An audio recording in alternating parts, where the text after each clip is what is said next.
Welcome to the Marvel Alliance podcast, where we cover anything and everything to do with the Marvel Universe. From the comics, TV, and movies, we'll go from the Mojoverse to Earth 616 to the blue area of the moon in order to bring the Marvel Universe right to you. I'm the Uncanny Chris. And I'm your friendly neighborhood Brent. Alliance Assemble. All right, volume 72. How are you doing tonight, Brent? I'm glad you're back. I know. Yeah, It's been a whirlwind of a week. you know, sure it has. from missing Venom, seeing Venom when I was supposed to see it, and then heading down to Disney and avoiding every single spoiler. And by some miracle, I avoided every single spoiler, including the end credits scene. So, but we'll definitely get into that. But Disney with the family was a great success. The kids, I was very impressed with my children. Not only of the height that they reached to go on almost every single ride, the rides that they decided to go on, including Tower of Terror and Splash Oh, Mountain. nice. My kids are just above 40 inches, and they call Tower of Terror Scary Castle. Well, So they just want to get ready for Scarlett Johansson's new movie. I guess, but yeah, my daughter was not a fan of Tower of Terror, but she loved Slinky Dog. So Tower of Terror was one of my favorites the billion years ago when I was there. But Yep. I have to ask this one vitally important question. Gotcha. I mean, arguably nothing more important than this. When is the last time you did not see a comic book movie opening weekend? A comic book movie opening weekend. I I think mine is X-Men First Class. I've pretty much, like, it's only been recently in the New last Mutants, technically. New Okay, Mutants, I yes. guess. And technically I have not seen New Mutants yet still. How I know about it's on HBO Max. that's So. fine. Don't waste your time. How about pre-COVID? How about pre-COVID? Pre-COVID, I honestly cannot think of it's happened. I can't think of it, you know? Yeah, I I mean, know, yeah. I think it's X-Men. I know I did not see X-Men First Class opening weekend. Because I actually saw it at one of like the cheap dollar theaters. Like I just something about that movie. Like I was just like I don't care. It's not whatever, and I ended up really liking it. Other than Darwin's death, that's stupid. But other than that, I really liked it. But Yeah, usually I've seen movies like the weekend that they release. It's only been in the last couple of years that I've started seeing them preview night. So, okay, fair enough. but yeah, this has been the first thing for a while, but like work got in the way of it, which is okay. I shouldn't say get in the way, but it was just something unavoidable. Again, I take my job seriously, so when I need to be somewhere, uh, my movie has to be delayed. But everything worked out. Everyone is good, so that was it was fun. But yeah, going on vacation. Well, it's not a vacation with kids. It was a trip. Just a different kind of work, right? Just a different kind of trip. But yeah, we did all the stuff, and we'll give a hint for post credits. Post credits, we'll discuss something I did on this trip that Excellent. was pretty entertaining. But yeah, so I literally just got done listening to your all's review on Venom 2. So I'll give my thoughts later in the show. But yeah. So your week's been well though? Yeah, it's been good. Kind of busy, but with a short term project, and it's going to wrap up tomorrow, and I'm very thankful for that. Very thankful for that. Good. So all right, well, we've got a season finale of What If to go over. We got a couple of news, including one that dropped today that we did not necessarily see coming, but makes us both very happy. I mean, we should have known all along, but we should have. It was in front of us, smirking at us all along. So, all right, let me get the network plugs out of the way. So we are part of the Geek Ultimate Alliance network with 8 shows coming at you, mostly 6-7 days a week. Some of these shows are bi-weekly, but we're basically have some sort of show coming at you most of the days during the week. So we got my show, World's Finest True Believers, alternating bi-weekly with Ranger Alliance. Ranger Alliance dropped a new episode this week, so make sure you check it out. I drop a new episode of World's Finest on Monday morning with a book. If you are going to be watching the Twitter feed tomorrow or Friday afternoon, it is a graphic novel or mini series from DC that literally changed my life. Reading it, and I can't say that about too many books I read, but this was seriously a life-changing book. So check that out Monday morning, dropping that. We've got DC Alliance on Tuesday, superhero discussions on Wednesday, Star Wars Alliance coming at you now weekly on Thursday, Marvel Alliance on Fridays, and a walk through the multiverse in its new slot Saturdays bi-weekly, and Slice of Film on Sundays bi-weekly. And then Sunday night, Katie will be going live with myself and Joe doing our review of the last Daniel Craig Bond outing, No Time to Die. Joe, as of recording, has been the first member. Oh, no, I don't think. No, well, first member of the network necessarily seeing a proper Geekverse, I think, has already seen it, correct? I don't know for sure. Joe's the first one I saw who said he's seen it, though. Gotcha. Yeah. So we'll be reviewing that Sunday night live on the Geekverse feed. So that'll be fun doing that on Sunday night. I believe it's 8:00 is now the time to check it out. So got all those shows coming at you. We've got a Patreon, so we want to thank our patrons. We can't do this without your support. We really thank you. If you want to throw a couple of shekels our way, we've got 2 tiers, dollar tiers or tip jar, saying, hey, we're doing a good job keeping those web fluids and the Spidey shooters going, right? DC's got there keeping those lanterns charged. Right. Yep. And then we got our $5 tier with ad-free episodes, early access episodes, and Patreon exclusive episodes. And it hasn't happened yet. Hopefully this week, now that I'm back, we can finally record the infamous last run and recording so Travis can stop saying we've got that coming at you. We appreciate our patrons who have been holding on for that one. We'll be dropping that hopefully soon, recording that very, very soon. If you can't join us at Patreon, totally understand. Rate and review the Marvel Alliance solo feed and any of the other solo feeds, Star Wars Alliance and DC Alliance, and the big network feed, Geek Ultimate Alliance, on Apple Podcasts or whatever platform catcher of choice may be. And again, if you want to catch these shows live, DC Alliance goes live on Monday nights. Star Wars Alliance goes live on Wednesday nights at 7 p.m. Eastern Standard Time. And as you know, Marvel Alliance goes live at 9:10 Eastern Standard Time on the Geekverse channel. And what would be amiss without our official sponsor, organicpricebooks.com. If you use that code MarvelGUA at checkout, you get $2 off every single order. We've got a lot of big books, a lot of new absolutes from DC, some big omnibuses coming out from Marvel, Star Wars reissue, Annihilation. I know you don't agree with it, but us in the community call it Hickvengers. Jonathan Hickman's Avengers. That is not Bryn approved. No, it is Avengers by Hickman or Hickman's run. Hickvenger. It just, I don't know. It feels like there's a negative connotation there, and I request denied.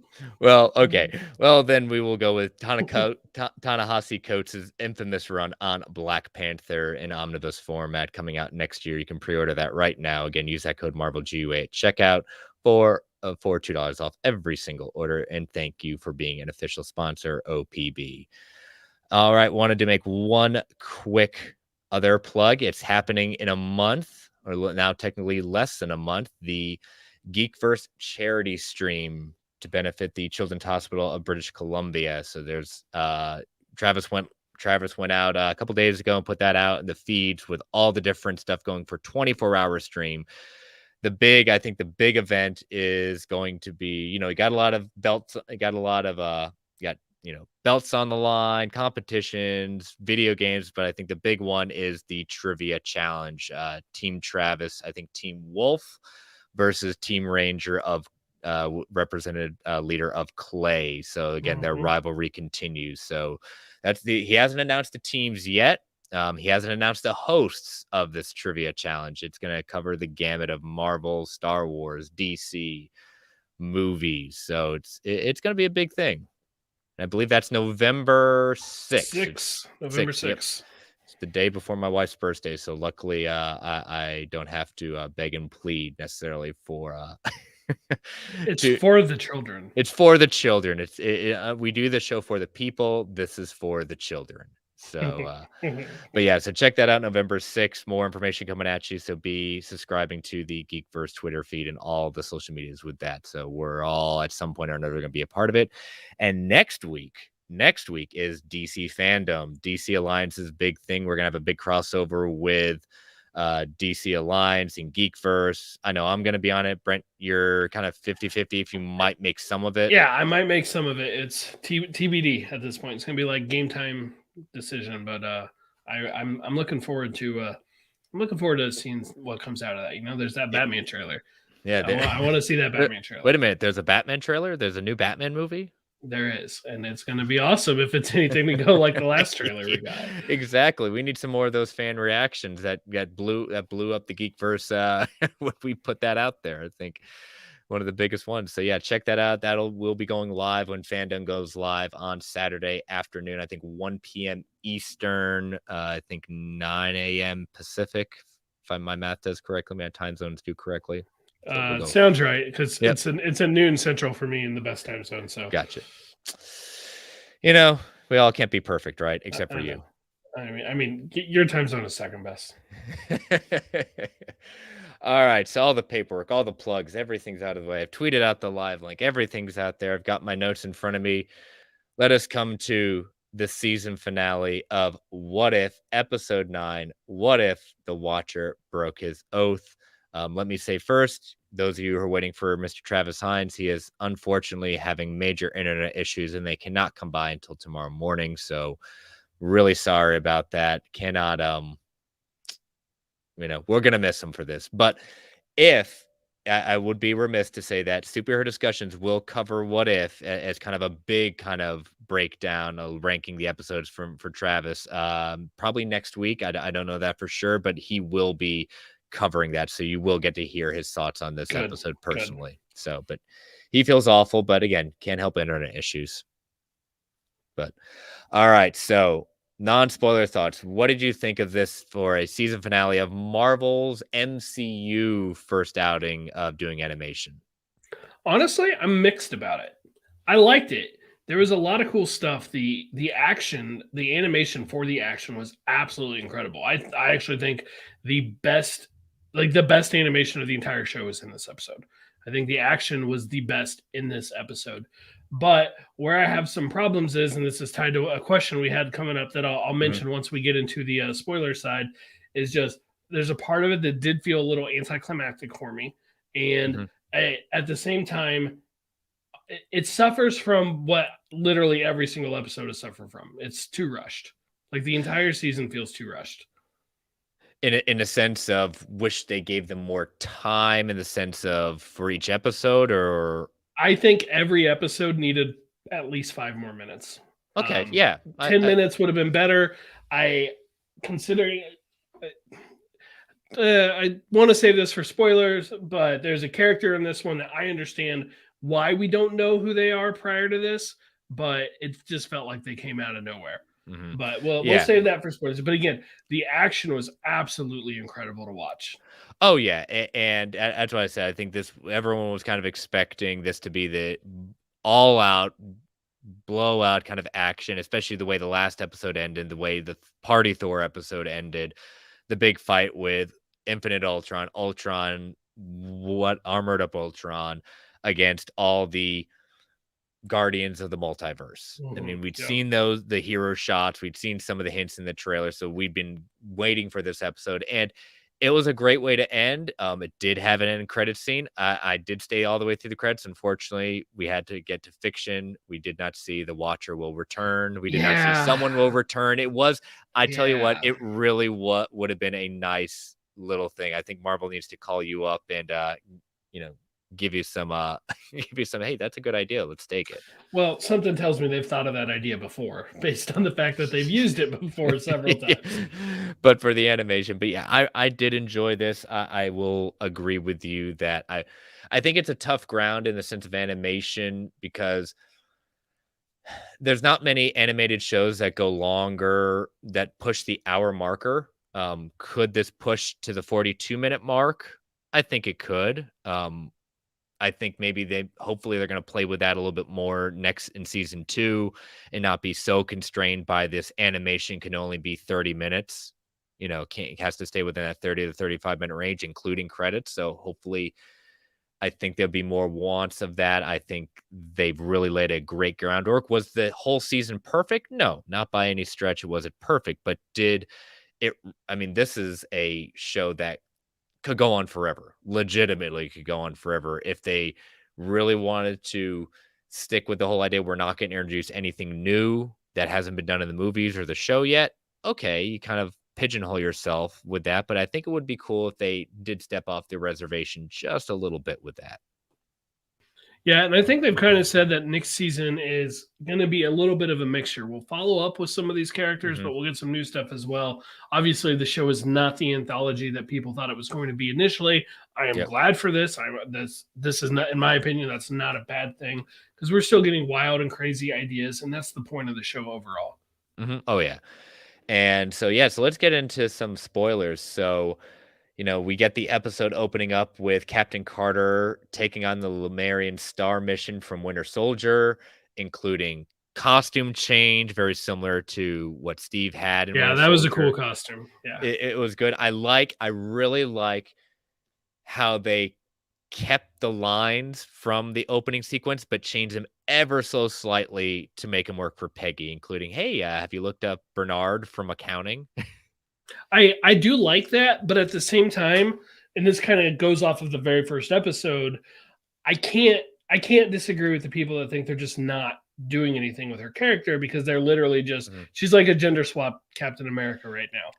And so I do get that criticism. We know we're going to see her again, and we're in the spoiler territory now. We got that credit scene, and I think it's safe to say that's going to be followed up on. Who's inside that Hydra Stomper? I love the theory that it is Steve, but it's going to be a Steve who's more like the Winter Soldier than it is a friend version of Steve. That was one of my discussion points for the show. I agree with that idea. I think that's what it could be, and I think it's.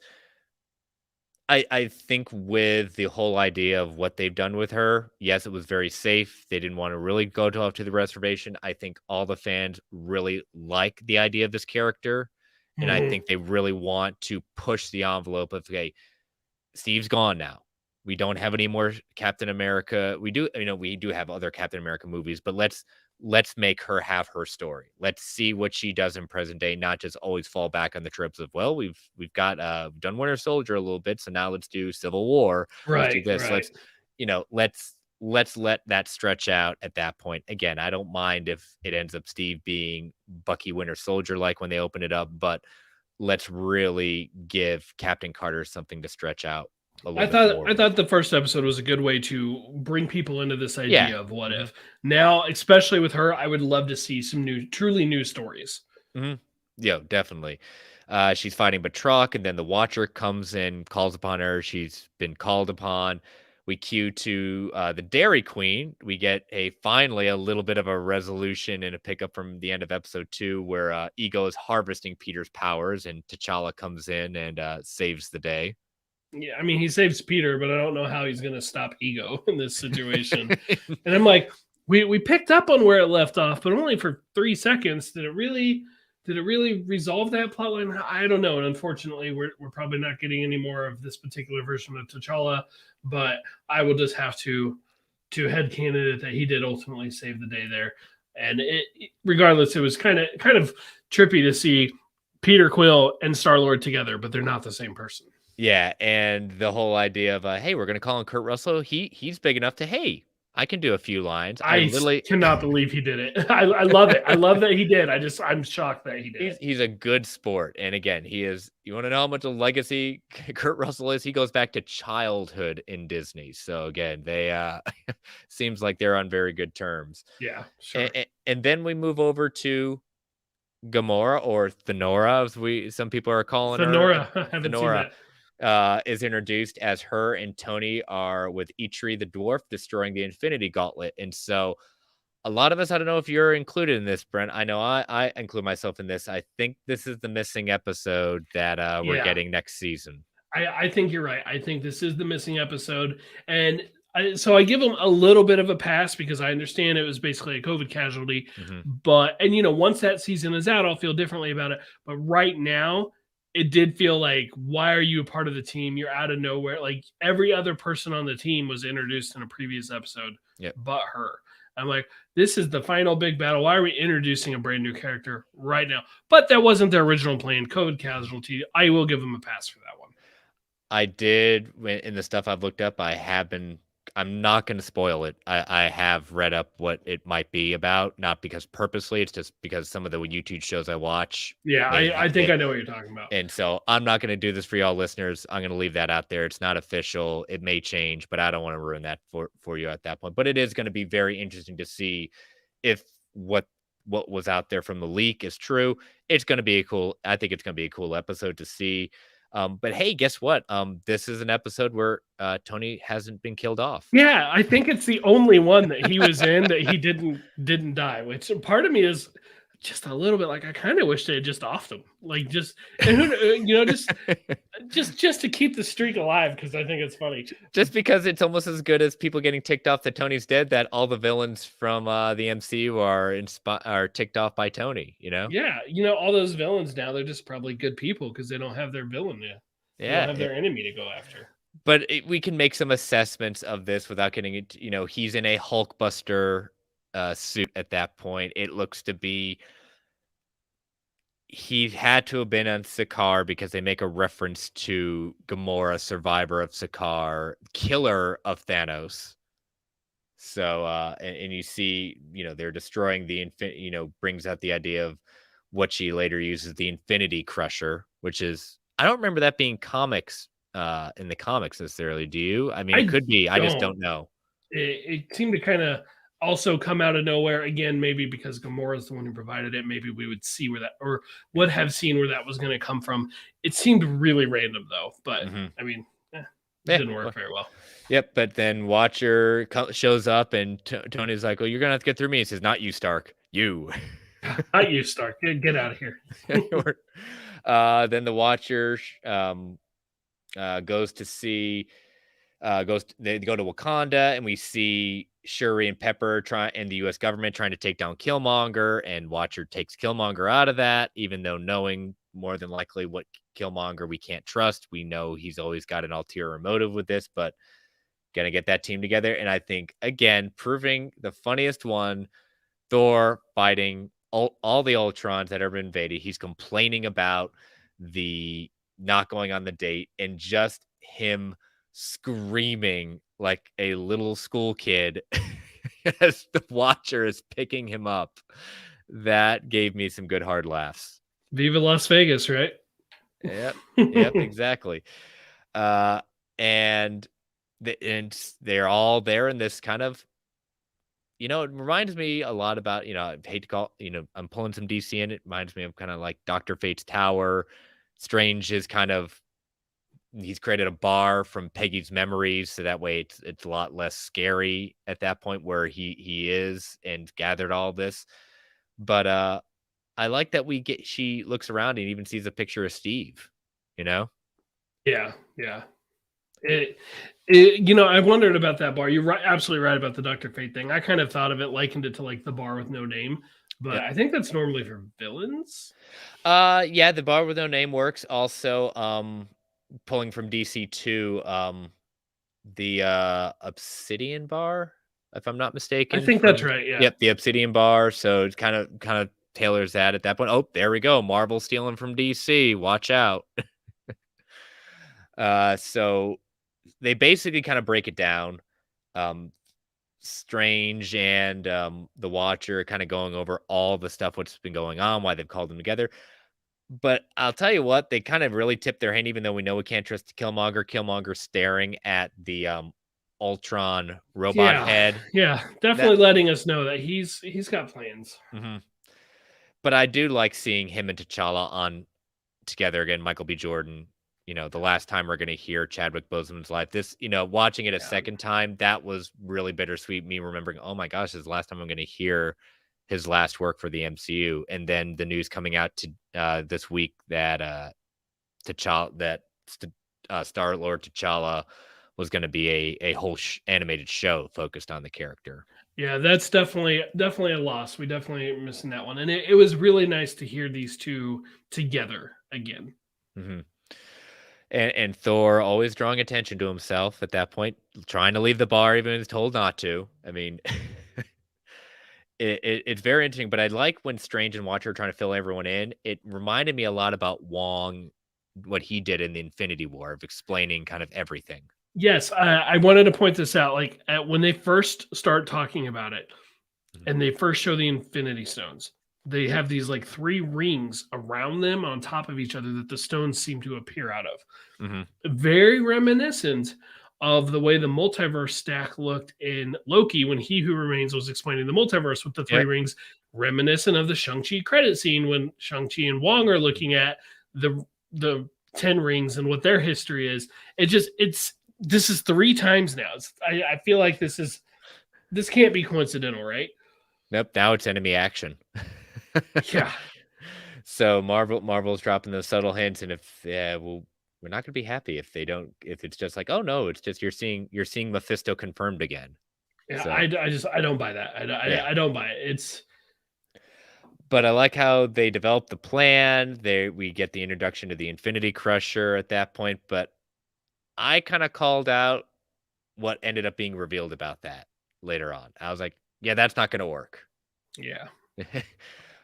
But I thought, and I think this goes on our list that you and I always kind of refer back to of the non-action moments. I really enjoyed the kind of the campfire scenes and the interactions the characters had.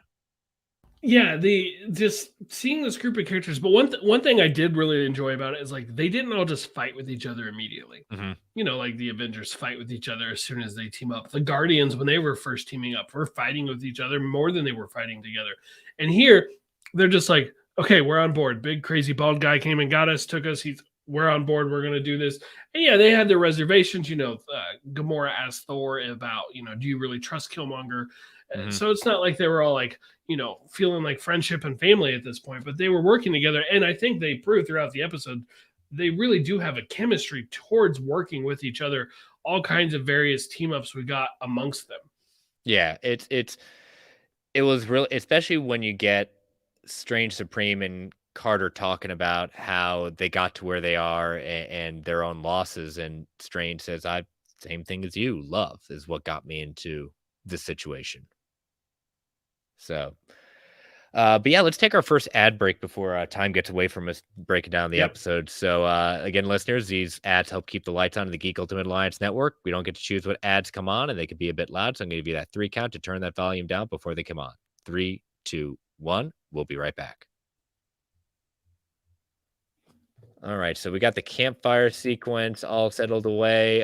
It's a planet that Ultron does not take interest in, but he ends up coming because of whose fault draws their attention to him. I mean, he's really good at doing that. Thor lights it up and definitely gets the attention. Oh, there is intelligent life in this universe after all. Exactly. So yeah, talk about what were your thoughts of that kind of whole, like our first big action piece set of this with the team. I think the highlight has to be, and I pretty much am agreeing with all of Twitter with this, has to be Thor throwing the hammer at Ultron and Doctor Strange using his magic to multiply the hammer 10, 20, 30 times over and just watching all these hammers fly around. Visually, just really cool. For me, I guess the runner-up then would be Captain Carter riding on with Star-Lord, falling, grabbing onto Thor's hammer to bring her back down safely to the ground. Really, really cool. Just throughout several bits like that of just really cool moments that they were able to capture. Yeah, it was just how they did all these different in a very short time. Like we said, they're very, very quick with it at that point. I really liked how, what was it? Strange pulling the multiple Mjolnirs, very much how he did it in Infinity, not with Mjolnir in Infinity War, but what he did in Infinity War, multiplying himself, multiplying all these different things at that point. That was a nice callback. And then the protection spell allowing T'Challa to actually hold the Soul Stone. That was good because everyone's going to call it out. What do you mean he can hold the Soul Stone? He's not. I mean, he was holding he's wearing a vibranium armor. I agree. So I agree.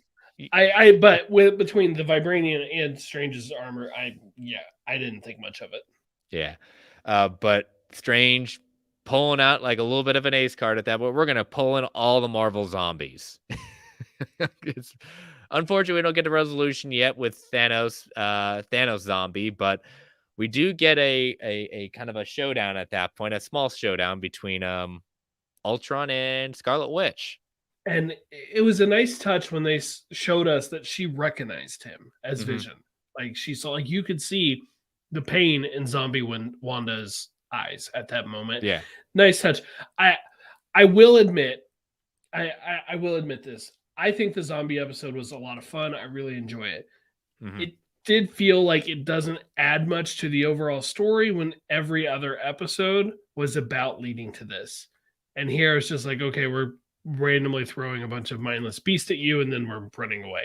So it's like as a one-off, more anthology style, I really like the zombie episode. As a collection of the whole, it's like that 10 minutes in a movie where you're like, I don't really know why they put that in there. Yeah, it was I think it's a simple callback. That's about it, just to see one more thing. Again, it's this final episode just see how many different callbacks can we make, whether it be bringing in a character, bringing in a scene, the whole, like you said, the whole Ego and Peter thing wasn't really, it was just a way to get T'Challa started. Could they had been doing something else with Ravengers? Of course he could have been. It was, you didn't have to have that sequence, but Sabon Sanchez in the chat saying Zombie Wanda is definitely the most terrifying MCU character. I get it. Yep, I see what you did there. Very good. So the Watcher transporting them to the universe where Ultron rose up, meets up with Natasha from the last episode, and then Carter proving that she knows Natasha. That was it shows, even if, as we said in the opening, they're just replacing Steve with Peggy, that relationship is still meaningful to Peggy. And I think that relationship is different. Like I mean, she later calls her BFF. Like I don't think Steve and Natasha ever had quite that type of relationship. Yeah, no, definitely not. And again, it's just, call it a gender thing at that point. Not saying male and females cannot have that close relationship, but in just this, what we have seen, it wouldn't ring true from what we've seen from Steve and Natasha. They have a very different relationship, a good relationship, but a very different relationship that this rings more true for Peggy and Natasha. Yes, definitely agreed. So Ultron shows up and Strange is able to absorb his powers, which was kind of a cool thing. He just like swallows it. Yeah, no problem. Let me just eat this real quick.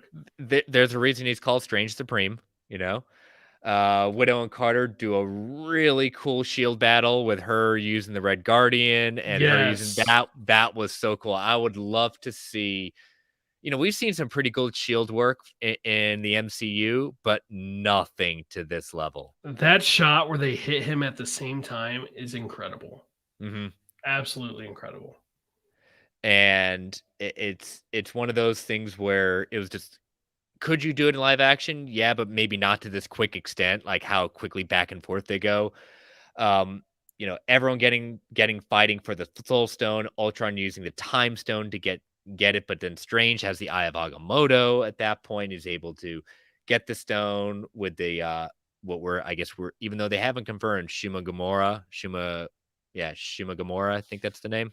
Yeah, I mean, nothing's been confirmed on that. At one point, I saw it referenced as being the same creature we see at the beginning of Guardians 2, but nothing actually in the show itself has told us what creature this is.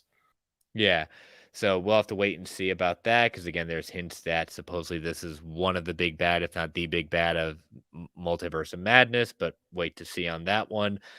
So they're all fighting to get the Soul Stone. They're able to get it at that point, but they try to use the Infinity Crusher. It looks like they're working, and then huge explosion. And Ultron's like, I'm really surprised the Watcher didn't tell you that this whole plan wasn't going to work. Because as those of us who have seen Loki, and those of us who know different things about the Infinity Stones, they only work in the universe that they're meant for. Therefore, the device meant to destroy them is only meant for that universe. Yeah, that's been a topic of debate, let's say. And the technically all we know is they don't work at the TVA. So this tells us, this proves to us They are different than an Infinity Stone from this universe is slightly different than the Infinity Stone from that universe. I did see a thing where the writer said that AC Bradley, the head writer, said that basically whenever he uses them, he's not affecting the world, he's affecting himself. And if you look, Yeah. kind of everything he does. And so technically it's still affecting something from his home universe. I do think they need to probably make that a little more clear if the Infinity Stones are still going to be a thing going forward.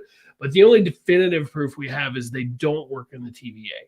So I don't agree with the people who think this is some colossal continuity break. I don't see that at all. It's like, well, they haven't broken anything because they've never once told us whether or not the stones definitively can or cannot work out of their home dimension. We have reason to think that all we know is there's something off about them outside their dimensions, but the TVA is outside every dimension. So it's the rules of the TVA do not apply to everywhere else.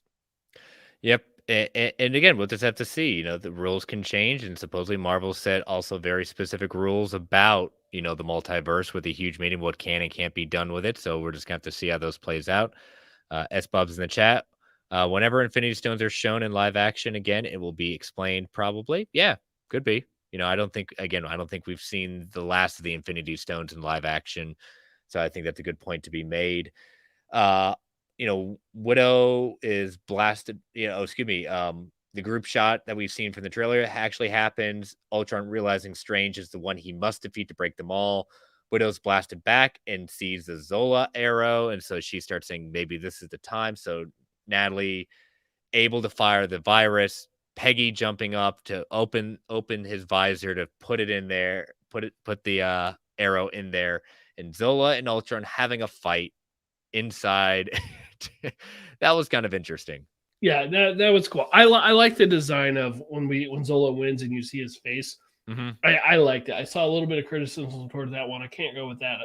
That I thought it was a cool design, and it was cool because now it's like, okay, so is Zola going to become the bad guy? Is that who they're going to fight? Oh wait, maybe there's someone else they're going to have to look at fighting.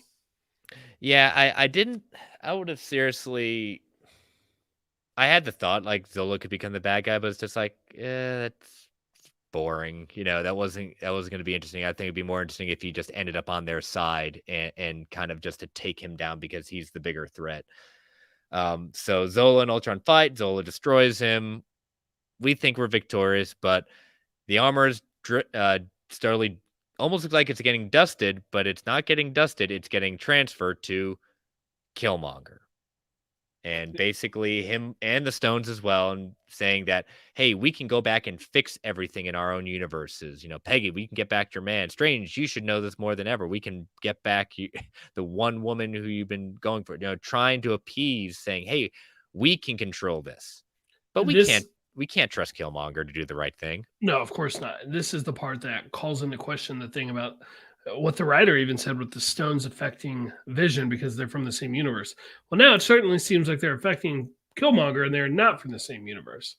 So I don't know. Right now for me with the stones, I'm content to just know they don't work in the TVA and they work somewhat in other dimensions. But of course you can't go and take Killmonger at his word. And it seems like the only one that probably likely would have been actually Natasha. Like I think she would have taken him up on the offer, but he didn't offer it to her. Yeah, did not. So you know, Zola appears in the stomach of Vision, which I like because it's very much the closest we've seen Zola to appear like as he does in the comics. Yep. So that was kind of cool. Definitely. Attacks Killmonger. Strange realizes what the plan is all along. Really is about separating the stones from the body so they can't damage anyone. And he creates a pocket universe for Zola and Killmonger to be locked in an ever-ending battle of which they'll never see resolution for. And then Strange, you know, he sends everybody, well, almost everybody home, and it's like you just put Strange back in his own home universe, so he's back in his little he's in his prison, granted of his own making, holding this pocket universe of the other two, locked in an eternal battle. And I gotta ask, do you think we're gonna see that crack open next season? It maybe with a fist. Maybe with a fist. I think it would be fun to see it again. I definitely do not think we have seen the last of Strange Supreme. I think as we said, his character, Captain. I mean, I would love to see the Guardians of the Multiverse. In fact, add new members, bring in some new people with it at that point. Let the team change because again, there's always new multiverse threats at that point. Yeah, definitely. As Bub's saying, until their pocket dimension gets broken in the Multiverse of Madness and they escape. Hey, yeah, sure, go for it. Absolutely. It's been theorized for a while that this version of Strange will have an appearance in that movie, and that could be it. Yep, could be. So Watcher returns all the heroes to their time period, and Natalie's just like, no, you're gonna go back and fix my universe, because you can and you will. This whole non-interference thing, I don't buy it, and I'm not leaving until you meet my demands. And he's like, well, it really wasn't more of a request. It was more going to happen. It was more like pleasantry. But he doesn't return her to her universe. He drops her into what was it, episode 3? 3, I think. Yeah, Yep. the Fury's Big Week one where that Natasha had died. So giving them a Natasha back, another really cool quick shot of both Captain America and Captain Marvel. And my only question is here is like, how is this not massively interfering? Because you're interfering by pulling Natasha from her home universe and dumping her in this other one. To me, that is a massive interference, and that's fine. But get off the high horse about I'm not going to interfere. I'm like, hey, you just did. He's done many times already in this episode. So, but yeah, you're right. If he's going to continue staying on that, was like he's interfered much. I think this is just him playing around at that point. But Fury realizes it's not as Natalie, knows she's from a different universe, but Loki didn't see that coming. Hey there, Quicksilver, we see your line. Didn't see that one coming, and she's able to take down Loki. It's just interesting that he's able to. Fury is standing toe to toe with Loki and all his minions, fighting this battle with Captain America, Captain Marvel. Do you think there was? Really didn't look like there was anyone else on this team except those two and what was left of Shield. That's all they showed us in this episode, anyway. Yeah. So I would love to see a callback to that episode to see what is this new Avengers team going to be like. We actually had a question on that. Oh, okay. Jeremy asking who else we think might be on that team. And I feel like you have to take the timelines are different. Times are moving it. They're all at different points. And it's not like the events are following. That's something people don't understand is like, no, they're not following the exact same events that we saw in the Infinity Saga. But who else is going to be on it? I feel like at this point, maybe, I think Sam Wilson maybe shows up at this point. I like to think Yelena Belova would maybe come out now with the death of her Natasha. Those were the first two names that I thought of. If it is comparable timeline-wise, Spider-Man's probably still too young. Maybe War Machine, but I guess he never would have had the armor because he didn't have Tony to make it for him. Yeah, it would be interesting because if they're going to stick to, we're not going to put anyone in that has not already been introduced. So you know what? Screw it. Fantastic Four. Maybe they're helping out. It's a different reality. Fantastic Four. Get in there. But you then just haven't been properly introduced yet to the MCU. Well, that's why they didn't show us them. But he didn't say that. He just said, "Who else do you think?" I'm going Fantastic Four. Why not? You can have it all. Hey, you know what? X-Men. Let's put the X-Men there. Why Absolutely. Not? Let's go crazy. We don't want to get nuts. Let's get nuts. All right. Ghost Rider it is. Yep. Cosmic Ghost Rider. We'll make it even better. Perfect. So then we see T'Challa is seen with Peter using the blaster like his. Gamora's reunited with Tony. Thor is Jane. The Watcher is watching again. And then we get to our end credits scene that shows Natalie and is taking Captain Carter to what was on Lemurian Star and finds a big, I like the reference to Raiders of the Lost Ark. That was, being an Indiana Jones fan, that was kind of cool. But the Hydra Stomper being in there and saying someone is also in there that you probably want to see. Yeah, and this is where I like the theory that it's a Winter Soldier version. It can't have old decrepit Steve saying, "Hey, I've been waiting in here for 80 years. Where you been?" Yeah, the only problem with that Winter Soldier theory is it too on the nose, too close to what happened in the Prime timeline? Maybe. Probably. But I think they've kind of opened that box. I think they're always going to be kind of doing some version of it. But as long as they do not just do a whole other Winter Soldier continuation. I think we need to see a little bit more. S Bub saying Captain Carter spinoff or more episodes in season 2. I think more episodes in season 2. I think eventually we're going to see a spinoff, but I mean, they've told us she will be appearing in season 2, so at a bare minimum, that part is right. And he says, I was thinking maybe he used the suit to cryo freeze himself. Could be. Hey, guess we'll find out in I don't know, next year, the year after, whenever it comes out. Yeah. Do you think it's going to be next year? Or do you think we're waiting another 2 years for it? I'm going to predict 2 years because I think there's still a lot of stuff to come out next year. But I don't know. I mean, if they have a decent break between a Star Wars show and this, I mean, I think I could see that happening. So between Marvel and a Star Wars show, then they may want something to fill those gaps from those, and that's the good time to bring in those animated projects. Yeah, no, I agree with you with 2 years. At that point, I would love to see what else they have planned for the rest of these projects and Soul Outings. Again, the T'Challa one's not going to happen now. A Captain Carter one, great. I would love to see Captain Carter live action. I would just love to see maybe some other characters get some, maybe more teams focused on this one. So we'll have to see. But overall, where do you kind of put this in comparison to what we've gotten this year from the MCU? Well, I will tell you on Disney Plus. That is Disney Plus. How about I'll tell you, I would rank the other 3 shows above it, but I want to bring up this question or a comment really from DKZ137 because this really hit the nail on the head for something I was feeling about this episode. He said, in my opinion, these last 2 episodes should have been swapped with the final fight between Ultron and Uatu being in episode 9 episode. He said episode 8 had Ultron literally chewing up a universe and he just gets into a fist fight with these Guardians. I thought that was handled poorly.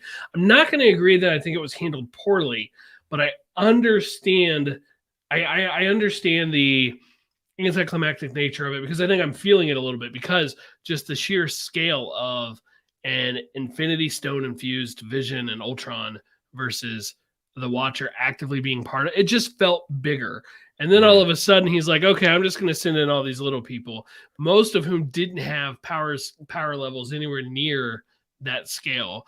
And I kind of get the criticism. Obviously, you'd have to change the stories if you'd flipped them, but it just felt like Uatu had so many problems with them. Why were the Guardians able to beat them relatively easily? I get the criticism.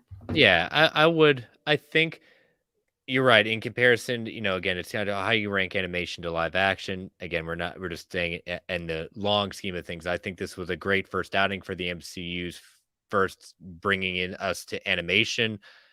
There's a lot more they've learned. Hopefully they push the envelope a little bit more with this idea of the multiverse. They did say phase 4 is going to factor into next season. At that point, I would love to see some revisiting of some of this Marvel Zombies, but I look forward to the next season just to see what are they going to do next. And I think, in ranking the episodes, again, Strange Supreme is always is the number 1 at that point. I think the episodes that were stronger were the ones that really deviated from the original. Like they really went for it. The zombie episode, the Killmonger episode, really it started in the same place, but then it really deviated. Strange Supreme, as we both talked about, even last week's episode, and to be fair, this week's as well, because those were both brand new stories. Like those weren't pulled from any movie, really. I mean, their jumping off point was Age of Ultron, but from then on, they were a different point. To me, those are the stronger sequences, and that's what I hope to get more of. Because as much as I love those movies, I just rewatch the movies, and I do, and that's fine. Part of the appeal of the show is show us these different situations. Exactly. As Pub saying, these animated shows will be great treats in between live action shows and movies. No, I think it brings up, and I think as we get closer to No Way Home, Multiverse of Madness, I would like to see them kind of re-highlight a couple of episodes just to say, hey, you don't need to watch the whole thing, but here are some episodes. If you haven't given What If a shot, maybe, watch these 3 or 4 of the 9 episodes. Nice little primer. It'll be interesting to know if prior to the Doctor Strange and the Multiverse of Madness release, if anything from this series is included in the Legends episode where they give you the little catch-up moments, like, hey, let's remind you of the highlights of this character. That would be really, really interesting if they did that. Especially if there are some live action individuals that we have not been spoiled on yet or rumored at that are going to make their first appearance in live action Multiverse of Madness. I mean, I think if they included Strange Supreme, like we would know we were going to see a live action take on him. But by then, honestly, we'll probably know anyway, because that's having a Doctor Strange face off with Doctor Strange. Like they're gonna put that in the trailer if it happens, so we're gonna know regardless. Exactly. So, but again, highly recommend What If you've joined us every week. We appreciate that. Hopefully, you've enjoyed it too. Let us know what your thoughts are for what's coming in season 2. And but yeah, let's take our next ad break before we get into my thoughts on Venom. Yes. So again, listeners, these ads help keep the lights on in the Geek Ultimate Alliance network. We don't get to choose what ads come on. They can be a bit loud, so give you a 3 count before they come on. 3, 2, 1. We'll be right back.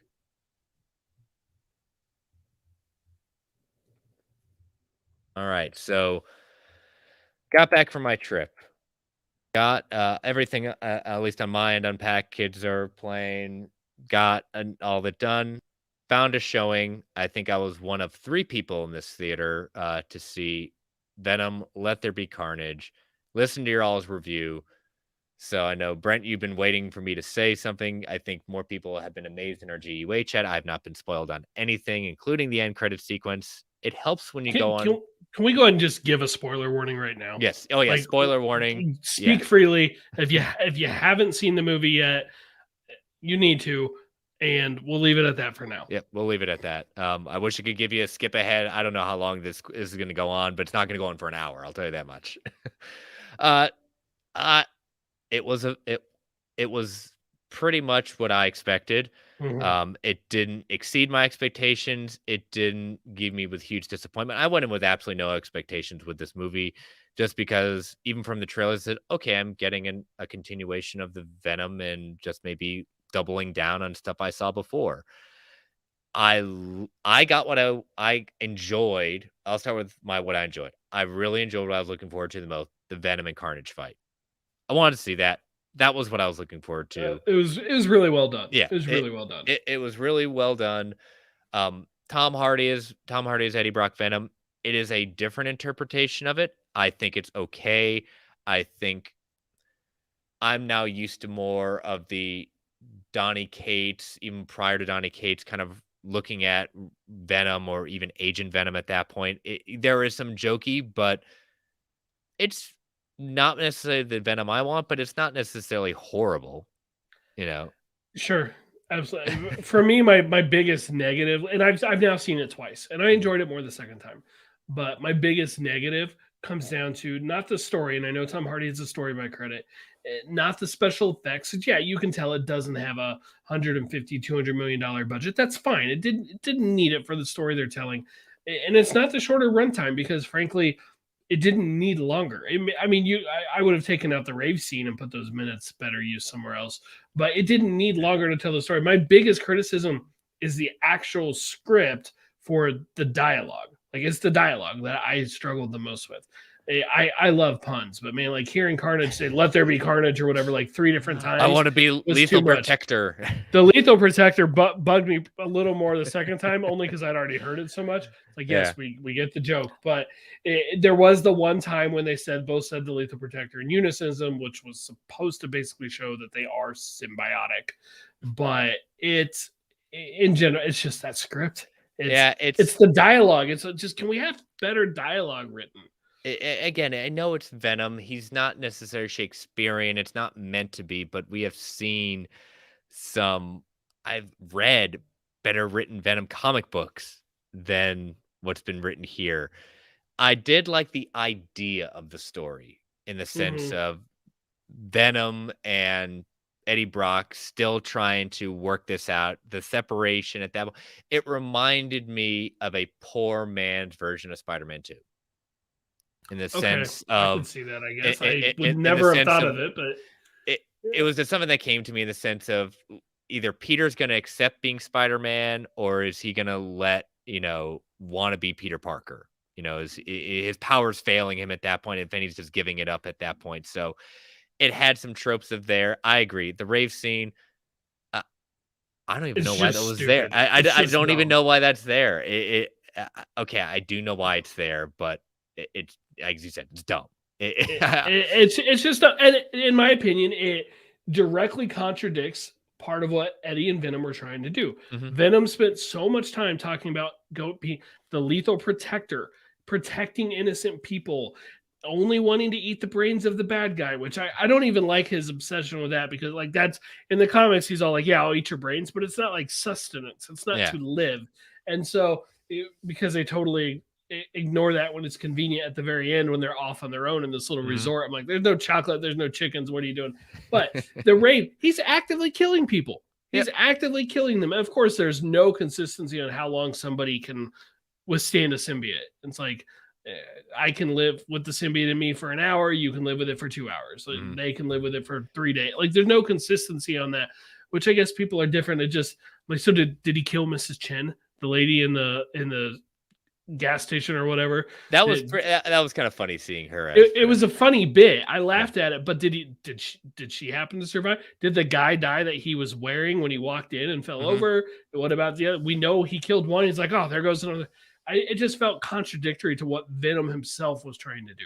Yeah, S-Bub saying that was some Ghost Rider tier dialogue, but he still liked the movie. Again, I did not go in with a lot of high expectations for this. Now, with Woody Harrelson as Carnage and Cletus Cassidy, it was okay. He served his purpose. I didn't care that he bit his head off at the end, and that was it. It's just like, man, I kind of want to see more of Carnage and Cletus Cassidy, just because he's never been taken out that easily. I like that and I like that we got the fact that Carnage is a more superior, is a different kind of superior version of Venom, so he can go stand to toe and can take Venom down if he really wanted to.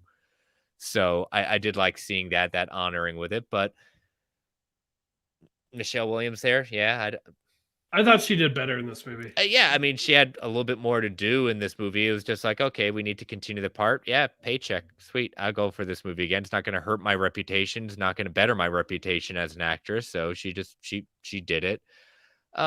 Yeah, I did laugh when Clay said this is the MCU's for Titans. Yeah, I mean, I guess I don't know if I go quite. I laughed. No, Venom was better.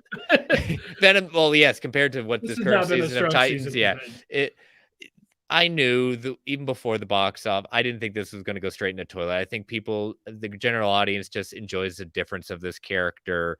They like it. We'll get into the numbers in just a little bit. I saw this easily getting a third movie even before opening of it, just as it's just a continuation of it. But again, I'm with you. Better writers. It doesn't have to be Avengers level at that point, but it can be better. I applaud Tom Hardy for really leaning into this character, really loving the character at that point. I can tell that he is not phoning it in. He wants to do this. And that goes a long way. I respect that. And they all made the same movie. I don't think they all made the same movie the first go around, but this time it felt like everybody was on the same page. Yeah. And Shriek, she's in the background of the comics. She's basically in the background of there. I didn't need to get more of her, but yeah, she just appears to be thrown in. They use the word mutation. Yes, they did use the word mutation. So that is now on the record in this Sony universe. And I really wondered the legalities there. I bet Marvel could have stopped that if they cared to. Yeah, if they cared to. But if they're not going to use mutants for a few more years, whatever. No one will remember anyway. I was kind of confused at the end with the cop and the blue eyes. At that point, I was like, okay, I know his character in the comic becomes toxic. I don't see it right now. I don't know what I said, if they're hinting at this, I didn't see it, but why are your eyes glowing blue? It's not clear at all. It's not clear. Like that second time, I was really like, okay, what happened to him? Like, okay, Carnage is the one who picked him up. So maybe he did something to him and spawned his symbiote into him or whatever, but it is not clear at all. But it's open, whatever. We'll see.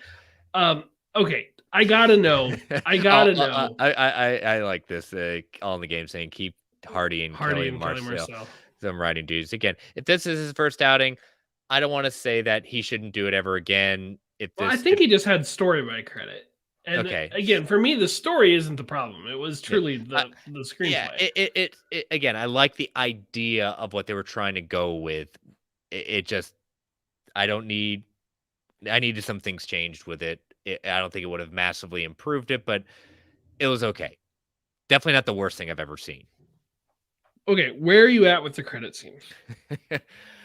Okay, so going into I've the been credit waiting scene, to talk to you about yes, this. I know, and you put out there on the review episode, and that you had texted Brock and myself about your theory before going into it, Mhm. and as it was going, I was like, oh, the way they're talking, they're setting up Null. I Yep. remember, I remember either I did a fact or fiction, or we had talked about some theories of Null coming into this. Is okay, they're going Null, they're going this, so people just kept on saying, "Oh, this is mind blowing," things like that. I said, "Yeah, but the general audience doesn't know Null, so if everyone's freaking out about this, there's got to be some spider connection to this at that point." And then, as he's talking about the bright light, the changing of the stuff, and then we see J. Jonah Jameson coming on and Tom Hardy there in his revelation of who he is, Peter Parker.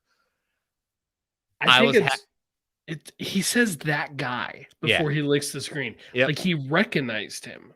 Like he recognized Spider-Man. And he had just talked about this hive mind and memories across mhm. universes. I'm like, does he remember like the Raimi Spider-Man? Or I Uh, don't know. But but just seeing it there, I was saying, okay, awesome. It meets the hype level in the sense of bringing Venom, at least temporarily, this version of Venom into the MCU. Will he stay? Will he go?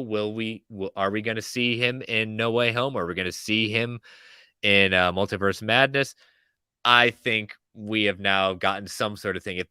If Tom Hardy as Venom is not in one or both of these at that point, that I think that's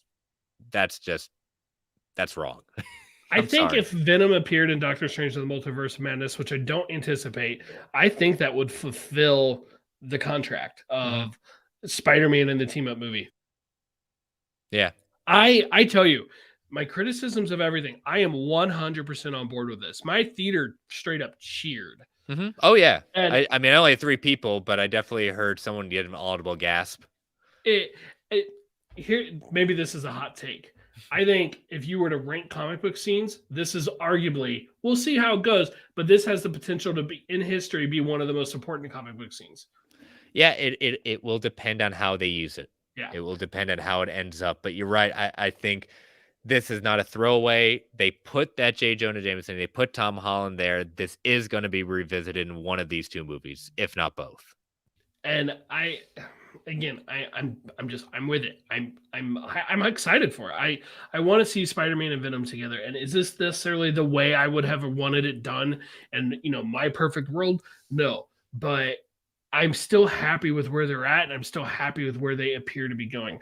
And even if we don't see Venom in No Way Home, fine. Show me Spider-Man in the next Venom movie. Like Yeah. I want to see them on screen together. But if Venom is in No Way Home, I will not. And I know I mentioned this in the review last week, but I will die on this hill. They need to show that in a No Way Home trailer because that will get more people to go see Venom while it's in theaters. That makes more money for Sony. I think they would be absolutely foolish not to do that. Yeah, I think that's a great idea at that point, and I I really like where this could be going at that point. Again, as some of you all say, well, there's a Cletus out there in the Tom Holland's MCU now. At that point, oh yeah, very much at that, and it could be all the games saying, based on what we've heard so far from live action Sony Universe, thoughts, expectations for Craven and Morbius. I've been very much on record on this show, and anyone else that's ever heard me say I've never been really excited about Morbius. It's not a character that I said, oh, I can't wait for a Morbius movie. It has nothing against Jared Leto. It's just the character itself does really nothing for me. I'm more excited to see where we're getting with Michael Keaton Vulture. I'm more excited about seeing how that's connected and where this is in the universe. Craven, same thing. I have no expectations. I need to see what Sony does beyond Venom. I really do. I don't really, if they're going to prove themselves beyond this character of Venom, I think Morbius is the proving ground for them. Yeah, as the MCU fan show puts it, right now they have a successful franchise. They don't have a universe yet. I'm going to go ahead and tack on WaltGator93, Anthony's question on this. He said, the scene we see in Morbius trailer with Keaton, do we think that's an after credit scene, or is it what is the status? Is that in the MCU? Is it a credit scene? Is it in the SPUMC? It's not called that anymore. Is it in the Sony Spider-Man universe? For me, my Craven interest without Spider-Man is low. Craven hunting Venom. Okay, I could get behind that. I'm going to say it. First of all, the Morbius trailer, the one trailer we have for this movie, came out in January of 2020. Mhm. January of 2020. That's flipping forever ago at this point. And guess when it's coming out? January of 2021. I mean, 2022. 2022, excuse me. Yeah, 2022, excuse me. I mean, talk about an early release for the trailer. Of course, that wasn't the plan. But I liked the first Morbius trailer. I really did like it. And yes, I'm very curious about the Michael Keaton thing. I don't have an answer for this right now, but it is possible by then that they either knew what they were going to do or that they've reworked it. They've recut stuff. I haven't heard of any reshoots happening, but maybe part of me says it wouldn't surprise me if they just cut Michael Keaton entirely. So they said, let's not muddy those waters. We're not going to do it. The other part of me says, well, maybe they're going to make it more clear where that takes place. Maybe it's a credit scene. I honestly, right now, I feel like anything is possible. I don't know. When you bring in the multiverse and you are open to merging in these other franchises. And again, in my head, in my world, it's the Marvel Cinematic Multiverse, which I still think is different from the MCU. Mm-hmm. I feel like anything is possible. And I thought they were building towards Maximum Carnage. Morbius is one of the people who's in it. Well, okay, you bit his head off. I don't know. I want to see another Morbius trailer. I like the first one. We'll get one either this month, being October. Release the Morbius trailer. Where's it at? What are they hiding? You don't see any demands for that. Again, you don't. It's one of those things. Again, I'm just saying I'm not excited about it. Kind of like some people aren't excited about Eternals just because they have no frame of reference. It's just a character that I have not been drawn to it. Sure, yes, they will have my money. I will go and see it at that point. And if it ends up being better than what I expected, I will say that. And I'll say, bravo, Sony. Good job. I will give credit where credit is due. They have the first ticket. They have to earn a second one. Oh, they're probably not going to earn a second one from me. No. It's going to take a lot to earn me a second credit. I hope it's your favorite one. I hope it goes. You know what? Again, I will be happy to eat my words on it. All in the game saying rumor is that Morbius will be part of the Midnight Suns. Thoughts? He has been part of the Midnight Suns in comics, so that wouldn't surprise me. Yeah, I would have no problems with that at all. S-Bub saying that would suck as much as Rhino being on the Sinister Six and 9. I will respectfully disagree with that. And you know what? I love your worth of suck in that one. Pun intended. Oh, absolutely. Tim Rooney would be very proud of you, S-Bubs. But again, I, in comparison to the first Venom movie, it was better than the first Venom movie, but not by much, just because they kept the same kind of writing style, same issues I had with the first one. I'll see a third one just because I like the character. I enjoy seeing Venom on screen. I enjoy seeing Venom versus Carnage. And if it's going to involve a spider character in the third one, Spider-Man, whatever, again, just do better writing. You can do so much better. I don't mind if Tom Hardy has some contribution story by at that point, but get better writers. All right. Well, before we go on, let's mention the box office. Yes, let's do that. 3-day numbers. $90 million. Highest pandemic domestic release. $90 million. Black Widow was 86. Shang-Chi was 75. I'd have to go look. 70 something. 4-day numbers. 95.8 million to Shang-Chi's 94.7. I think it is super fascinating that Venom's 4-day number is higher than Shang-Chi's. Granted, Labor Day weekend's not usually a massive Nope. holiday, or not massive for the movies, but still, it was I don't know. I just the whole story is fascinating. Worldwide, though, it's only at 127. So right now, it's like all domestic, but it hasn't opened in all the markets, and we still don't know if it's even going to get a China release. It's fascinating in the sense of like how well people did it. The more people were saying like, "Oh my god, this is amazing! How could it do this?" Like, did you actually think it was going to fall flat on its face and just be like a $20 million opening at that point? I was like, "You're kidding yourself!" If that wasn't going to be it, like people were just people on my Twitter. And again, I stayed off of it just being in Disney World at that point. But those people like reacting. I was like, "You're holy hyperbole, Batman! Seriously, did you think this was going to go straight down to the toilet, this movie?" Well, they had those advanced screenings getting the word out about the credit scene. There's a video of Tom Hardy saying, Yep, I saw that one, yeah. Don't spoil the credit scene, whatever. And there is a part of me that thinks it's a problem that 90% of the discourse about this, and I've certainly contributed to that, is the implications of the credit scene. Yeah. And so it's like people do accuse the MCU of people only care what's in the credit scene. They only care about the next one. They don't care about the one they're watching. And it really does feel like for Venom, Let There Be Carnage, that is true. Yes. I normally would argue against that for other movies, but right now it really does feel that way. And again, I'm not excluding myself from that. I definitely have a layer of that in there as well. And with that idea in mind, like the 90 million, great. It's the best opening weekend domestically for the pandemic at that point. Congratulations, Sony.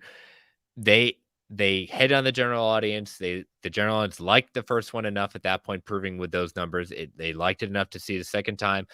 All in the Game is right. It's going to be very interesting when it comes up against Bond. And I think we're all predicting it. And this is one of the reasons why they moved the date. Even though later Halloween Kills got out of that date and moved it, day and date release of theaters and on Peacock at that point, they needed this weekend because they're kidding themselves if they think they can stand toe to toe with Bond. No, they absolutely can't. But they have this great built-in almost excuse between the pandemic and between Bond that if there is a massive 70% drop, which would be massive. Keep in mind Black Widow and F9 were like 67, 68% drop, and those are the biggest drops we've seen. And remember, F9 had family involved, so absolutely it had family involved, and it still dropped that big. It's absurd. if we see like this 70% approaching that range, that's a bad drop. But because they started at 90 million, well, 70% of 90 million is a whole lot. I mean, that's just, I guess 30% that they keep is a lot better than 30% of, say, 50 million, right? So the numbers are still going to be good for this. I feel like this is one that will have decent legs, and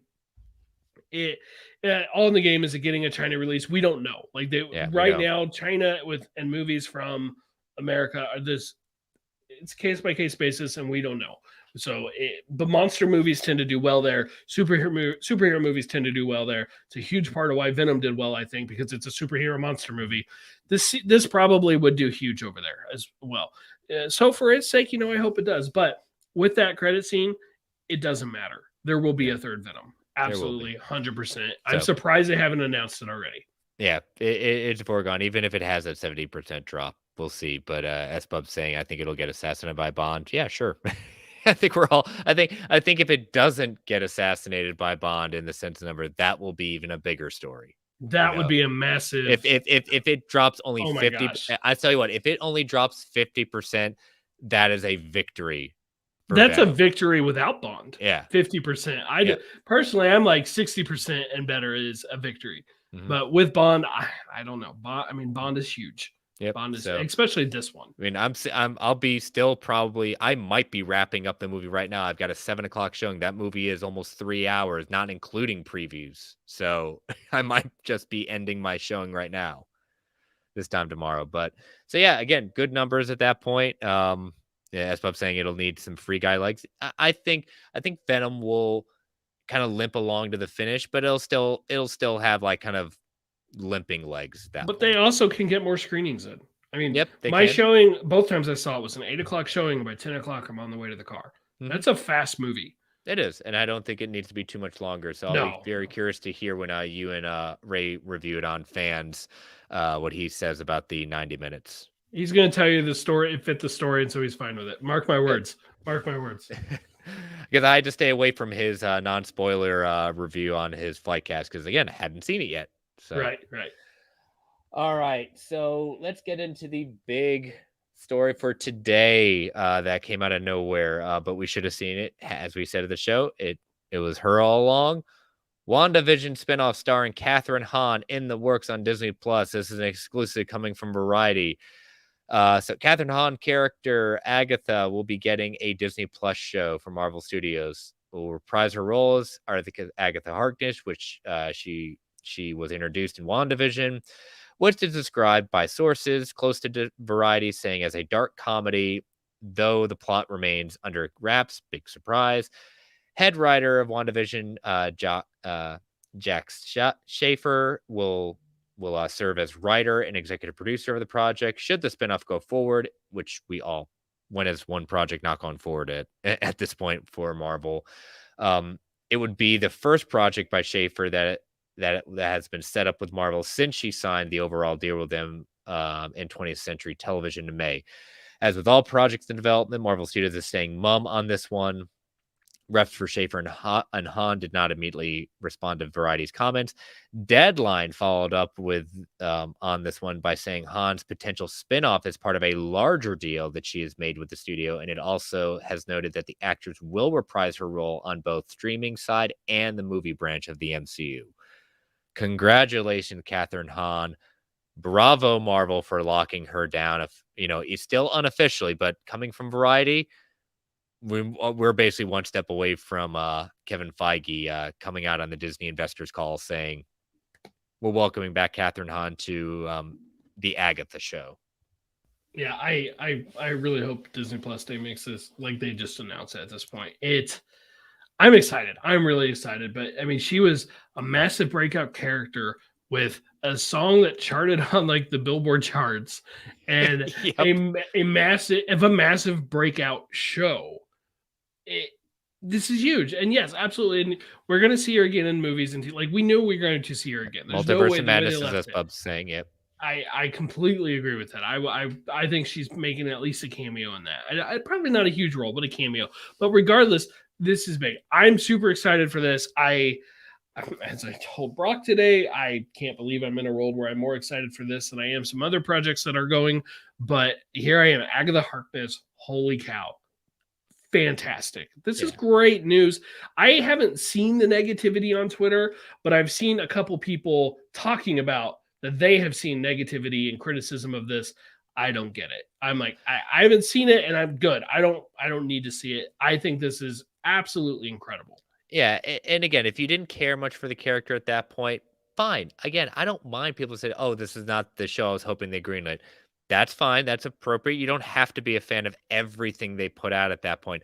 I speaking for you, Brent, I like it when Marvel does something that they're doing with this phase, stretching their muscles a little bit, putting things out there. You're not going to have an Agatha movie right now, but a Disney Plus show that can build up the character a little bit. Where has she been post WandaVision? Maybe delving a little bit more of her past, where she was before WandaVision. Do it again. The Disney Plus gives them this platform to explore characters that wouldn't get the time of day in just a straight theatrical release. Yeah, she's not even now. She's not a character who would bring in the box office, right? I mean, she's not doing Venom, Let There Be Carnage numbers. Let's be real right now. But on Disney Plus, she is absolutely a draw. She is a huge draw. Think back to what social media was like during WandaVision, especially after the Agatha song, especially after Agatha All Along. It is the way her character just hit was absolutely a phenomenon. And I would argue that not doing one would be, or at least not trying to one, not exploring one would be a huge blunder. Mm-hmm. And that's not saying that we don't think that after this, Agatha can't carry a movie. No, it's just currently right now, they still need to do a little more work with the character to make it jump to that level. I would love it if it gets to that. But again, let's take each step. Let's applaud that we're getting this show at that point, and that she's getting a solo show more time to stretch the legs. So again, this is great news. No date on it. I think this is a 2023 project that we're going to see. I think 2022 is getting very full, so I don't see this coming next year. Set in the future as a prequel. Either way, I really don't care. Hopefully, a bit of both. I'd like to see a little bit about her past, but still move the overall universe forward. Sign me up, whatever it is. I'm there. Exactly. All right, last news story of the night, coming at the end of last week, right around the time that this is now no longer premiere access. Scarlett Johansson and Disney's brutal Black Widow legal battle is over, as we all expected it to be. It did drag on probably a little bit longer than we'd all had thought it would be. But Hollywood Reporter revealed that Walt Disney Studios and Scarlett Johansson have come to the settlement of the breach of contract lawsuit that she filed during the release of Marvel Studios' Black Widow. Specific details were not disclosed, although Deadline's Dominic Pattern reported that Disney will end up paying Johansson over $40 million via multiple payments. She came out and said, "I'm happy to have resolved our differences with Disney. I'm incredibly proud of the work we've done together over the years and have greatly enjoyed my creative relationship with the team. I look forward to continuing our collaboration in the years to come." Looks like the chairman of Disney Studios Content, Alan Bergman, issued his own statement saying, "I'm very pleased that we have all been able to come to a mutual agreement with Scarlett Johansson regarding Black Widow in an appearance. And we appreciate her contributions to Marvel Cinematic Universe and look forward to working together on a number of upcoming projects, including Disney's Tower of Terror." So it looks like she is in that movie. You and I have said it over and over again. This shouldn't have gotten to this point. They had plenty of lead time with what happened with Warner Brothers and HBO Max. This is another thing that people put as a black mark on Bob Chapek's early record as CEO in charge. There is, and I want to know kind of your thoughts on this while I kind of refer back to something I posted in the chat yesterday. Honestly, this is a black mark on his record, but it's going to be erased. Yeah. By them settling. It didn't go to court. It didn't go to arbitration. They settled. Reportedly $40 million. Well, I saw one reference to 50, but every other report I've seen has said closer to 40. The story is over. Like the door is open for Scarlett Johansson to come back and work with Disney. She is working with Disney on the Tower of Terror, but more specifically, if they ever want to bring her back into the MCU, that door is now available to them. Yep. And if this had gone to actual lawsuit, like actually gone to court, right? Like I think that would have been a huge mark against Chapek and Disney right now. Yeah. And that one I don't think is so easily removed. But frankly, this story, it's done, and you're not going to hear about it but one or two more times within the next month, and that'll be it. Yeah, I agree. If you want to read a very interesting article, put it in our GUH app. I'll definitely give it a plug because it was quite fascinating. A Hollywood Reporter did a story. The title of it is Bob Iger's Long Goodbye. Some fascinating, interesting behind the scenes look. If you're interested to see the plan for Iger stepping down, Chapek's, some people anonymously on the inside going on record of saying what's going on with Chapek, what he is. I thought it was very interesting to see the comparison between Chapek's a very data-driven person. We're going to go by the numbers, but Iger very famously said, we're not going by the numbers. We're going to go lean on instinct, and look how well he's done. Now look at Chapek's very early record. Iger's going to be the person to always defend his person right now because it's the company line. I agree with you. This is a black mark. It's going to go away. It's the long-term thing of Chapek. It just really wasn't the best thing to people to be focused on, but you know what? It's over.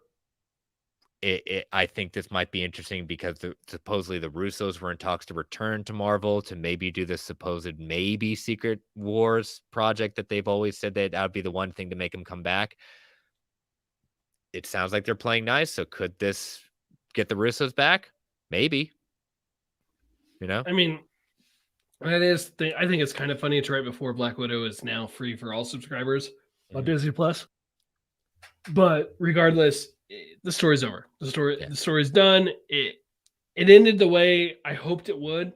She got a payday, and everybody's still free to work with whoever, and they're putting out effectively a joint press release looking forward to working together in the future. So doors are still open for her return if she wants to. All in the game saying, wonder what a Black Widow sequel with Yelena as the lead would look like, a mini crossover type story. Sure. I think we're going to find out what that looks like. I think it'll happen. Yep, I think we will, and we'll see her come back in Hawkeye. So, all right, so let's take our last ad break before listener feedback and comic book club. So, last ad break for the night, ladies and gentlemen. So, again, these ads keep our lights on to the Geek Ultimate Alliance. Give you that 3 count to turn that volume down. 3, 2, 1. We'll be right back. All right, so you have some questions from our listeners. It looks like a good bunch of them this week. Yeah, we've worked a couple in already, but this one from JDP presents. Would you guys be open to seeing more adventures with that particular group of people in episode 9 of What If, the Guardians of the Multiverse? Any thoughts on, say, a live action Captain Carter or a Disney Plus theatrical film? On that last part, yes. I will probably choose the Disney Plus show because I have honestly always been more TV over movies because you can dive into the characters more. You can get more in depth. Yeah, I would like to see more of the Guardians of the Multiverse. I imagine it's going to be more one-off stories and them individually, but there's a part of me that would really like an Exiles type show where you have a person from a bunch of different universes making up a team and they dimension hop, fixing problems. Yeah. Yeah, I'm all in for that. I think it'd be very cool. Again, we haven't seen the last of them, but yeah, that would be very interesting to see continuing on with this and not just be that one-off episode, which I don't think it is. All right, then from Unfiltered, do we think that the toxin setup will get a similar kind of payoff in a future film that Carnage received for this? As in, we're going to see him as a symbiote and they're going to throw down? Yeah, I do. Toxin historically is more of a good guy in the comics, and so I would anticipate likely him teaming up with Venom by the end of the movie. Maybe they'll fight at some point, but maybe. And honestly, I kind of hope that the big villain, the big bad of the third Venom movie is not another symbiote. Yeah, you've got 2 of those. You just did the biggest one. Null aside, if they wanted to go Null, I mean, sure, we'll count him as a symbiote, but Null aside, I would like to see Venom face somebody else. Yeah, Null is still very comics oriented. The general audience doesn't have that much exposure to the idea of Null outside of the hint of what the end credit scene was. Right. So, and then this last question from Jim Scroggs says, are you in any way concerned that Marvel Studios might be pumping things out too fast? Obviously, they have handled Disney Plus so far with no problems at all. I'm just wondering how much overlap will happen with the shows and movies. I know it's a different structure and the quality is different, but keeping up with the amount of DCCW shows can be exhausting. And he wants to clarify he's excited for the Agatha show and he does enjoy the DCCW shows. It's just hard to keep up. What do you think about this before I get? Yeah, this is one that kind of rings what happened with Star Wars. That Disney, I think, put out, we're going to put a Star Wars project all this time like this once a year. I think the difference between what happened with Star Wars and why it didn't click in Marvel is that being Kevin Feige at the helm, being they're trying to do different things now. Post Endgame, they're showing that they're more than just superhero movies they can do. And Disney Plus opens itself out to what may appear to be pumping project out all the time, but so many different things have happened in this one year. WandaVision, Falcon and Winter Soldier, What If, it's Loki. All 4 of those are very different in so many ways. And the one kind of quote unquote Marvel brand at that point, what we were used to, Falcon or Soldier, had a lot of different things that wasn't just the used to be same old MCU. So what may come out as they're pumping out a lot of these projects all at once, there are 4 very different projects they put out in this one year. And the upcoming projects they have are still have little similarities, but a lot of differences that we haven't seen yet in the MCU. So I say that's why we haven't seen the fatigue necessarily as we saw very quickly with Star Wars. It just wasn't anything new that we were getting until we got to Mandalorian finally striking something that was resonating with audiences that have never seen Star Wars before, and audience that have lived and breathed Star Wars for their entire life. I go back and forth on, just to diverge into Star Wars for a moment, I go back and forth on, was it really too much? Is that why Solo flopped at the box office or failed at the box office? Because it's the only one that did. Every other live action Star Wars movie in the Disney era has cleared $1 billion. Solo's the only one that was and it's not just a failure because it didn't hit $1 billion. I mean, it was a financial failure at the box office, especially considering they made the movie twice effectively. But I go in my own mind, like thinking about it, it's like, is it because it was too soon to the other one? Well, no, it was a few months away. I don't think it was too soon. Or did they just pick the wrong story? Is it too soon? Or did people reject the premise of recasting Harrison Ford, recasting the Han Solo character with someone else? Like, did they just not want that story? Is that not something they wanted? Now, Star Wars to me is a franchise made up of 2 or 3 actors make a character. Like, that's built into DNA since Darth Vader in episode 4, multiple characters coming together, multiple actors coming together to make up these characters. But maybe that's the rejection there. I don't know, though. I also think it's different because Marvel, I'm sorry, Marvel is bigger right now than Star Wars is. Like, it's not even close. They're not even in the same league. An individual Star Wars movie, sure, but they're just not the same. Am I worried though that we're going to get too much Marvel Studios, like you could arguably say we got with DC? Right now I'm not. And I understand the DC CW comparison. I totally get it. Jim talks about how hard it can be hard to keep up with it. Yeah, you're telling me I got burnt out on DC TV Squadcast because I couldn't keep up with basically within a calendar year, we had Arrow, Flash, Supergirl, Batwoman, Black Lightning, Legends of Tomorrow, Gotham, Young Justice, Titans, Doom Patrol, and Stargirl. Within like one calendar year, like all of this stuff came out. And Swamp Thing. I forgot Swamp Thing, though I didn't watch that one. And I couldn't keep up with it all. Like, I couldn't maintain that pace. It was too much for me to keep up with.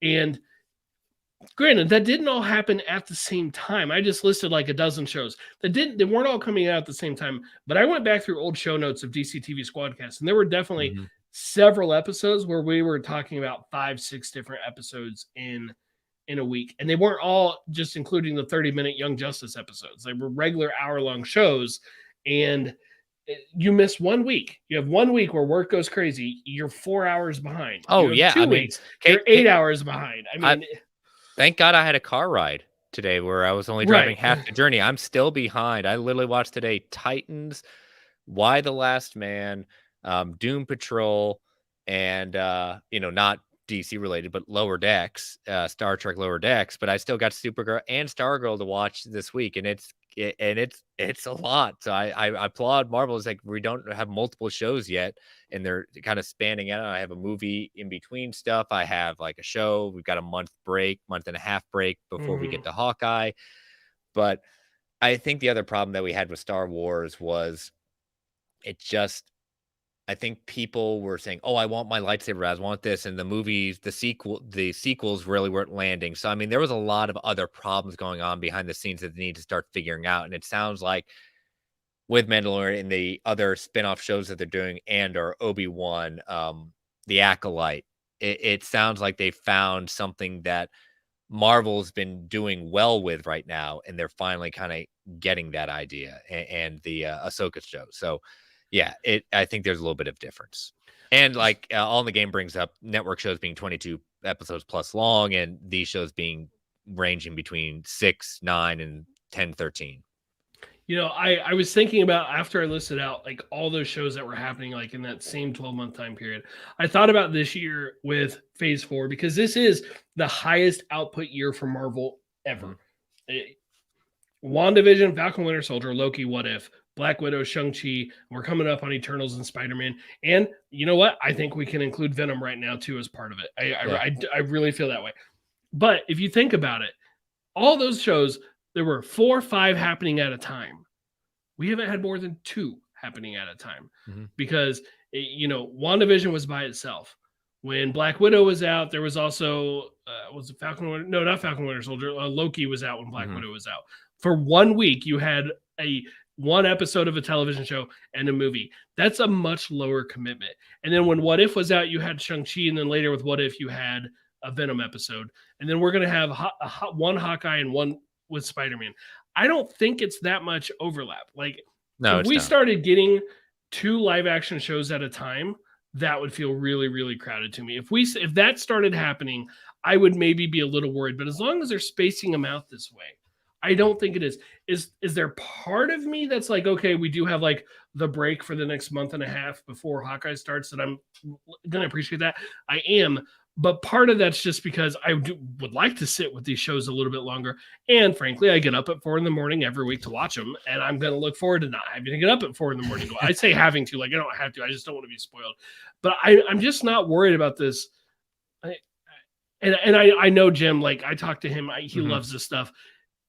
I'm not worried about like the Marvel fatigue.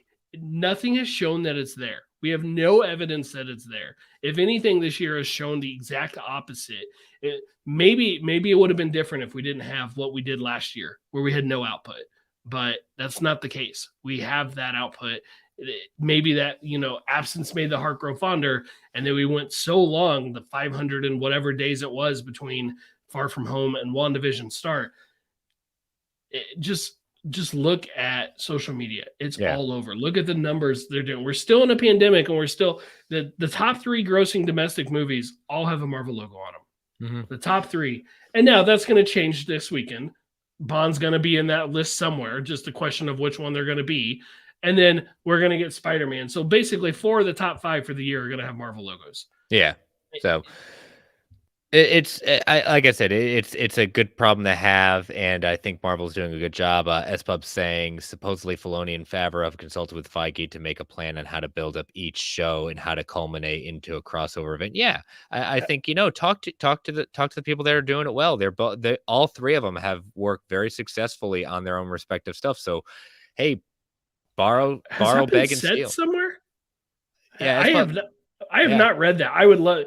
That's awesome. If that's, please send me something on that. I would love to read that.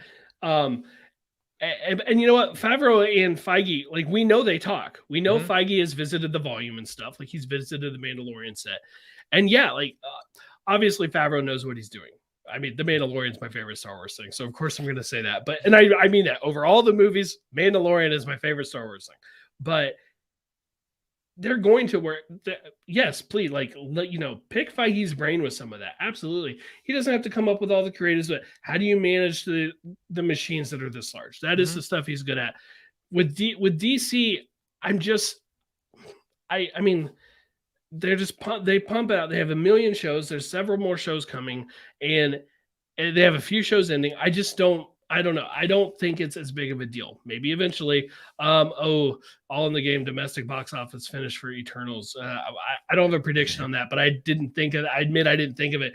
Technically, I guess if Bond came in less than Shang-Chi, Marvel could have the top 5 spots this year, because I totally neglected Eternals. I stand by it, but my point is still there. They're going to have 4 of the top 5 spots, like, for sure. Spider-Man is going to be number 1. It's a question of what's going to be number 2, and so on.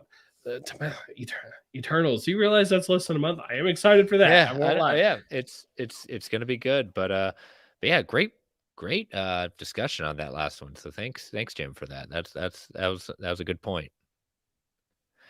All right, so I've got some fact. Let me pull up I see me falling behind. Coming back from a trip. I don't even know whose turn it is this week. It's my turn. It's my turn. It's like, I have questions. Turn. I just don't know whose turn it is. It's my turn. I got to pull up the ones from 2 weeks ago. At that point, it's nice. Sometimes we get a little bit of a break, gives me some time to think at that point. But then it's like, oh, I got to go through all the stuff. But when we did end it. Also, if you saw on Twitter, I did have a pretty awesome time. Saw what. We had our very first GUA meetup. Saw Tony, a co-host of Ranger Alliance at that point.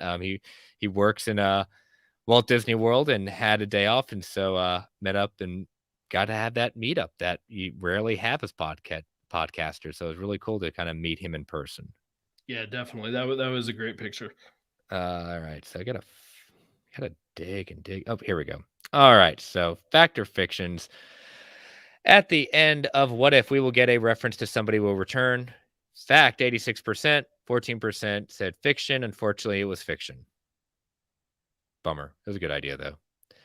What If we'll have an end credits scene during the season finale? 94% said fact, 6% said fiction.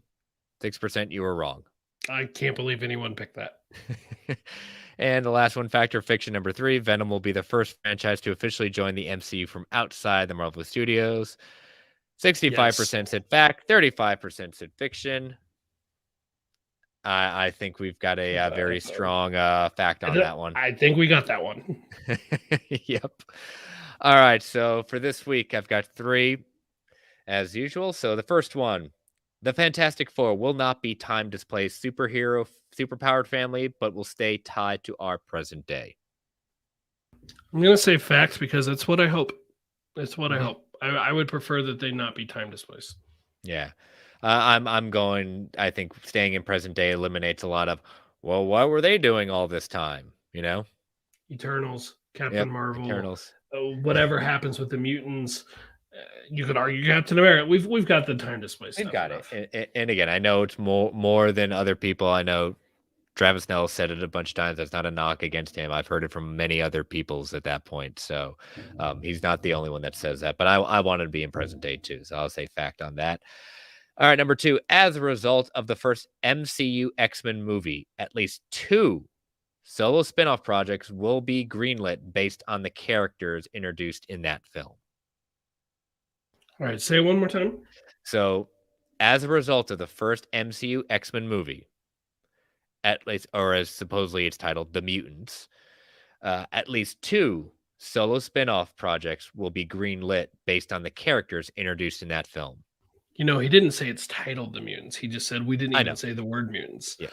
All right, so 2 solo spinoffs coming out of the first X-Men movie, whatever they call it. And I just said projects because it could projects, be not movies. My mistake.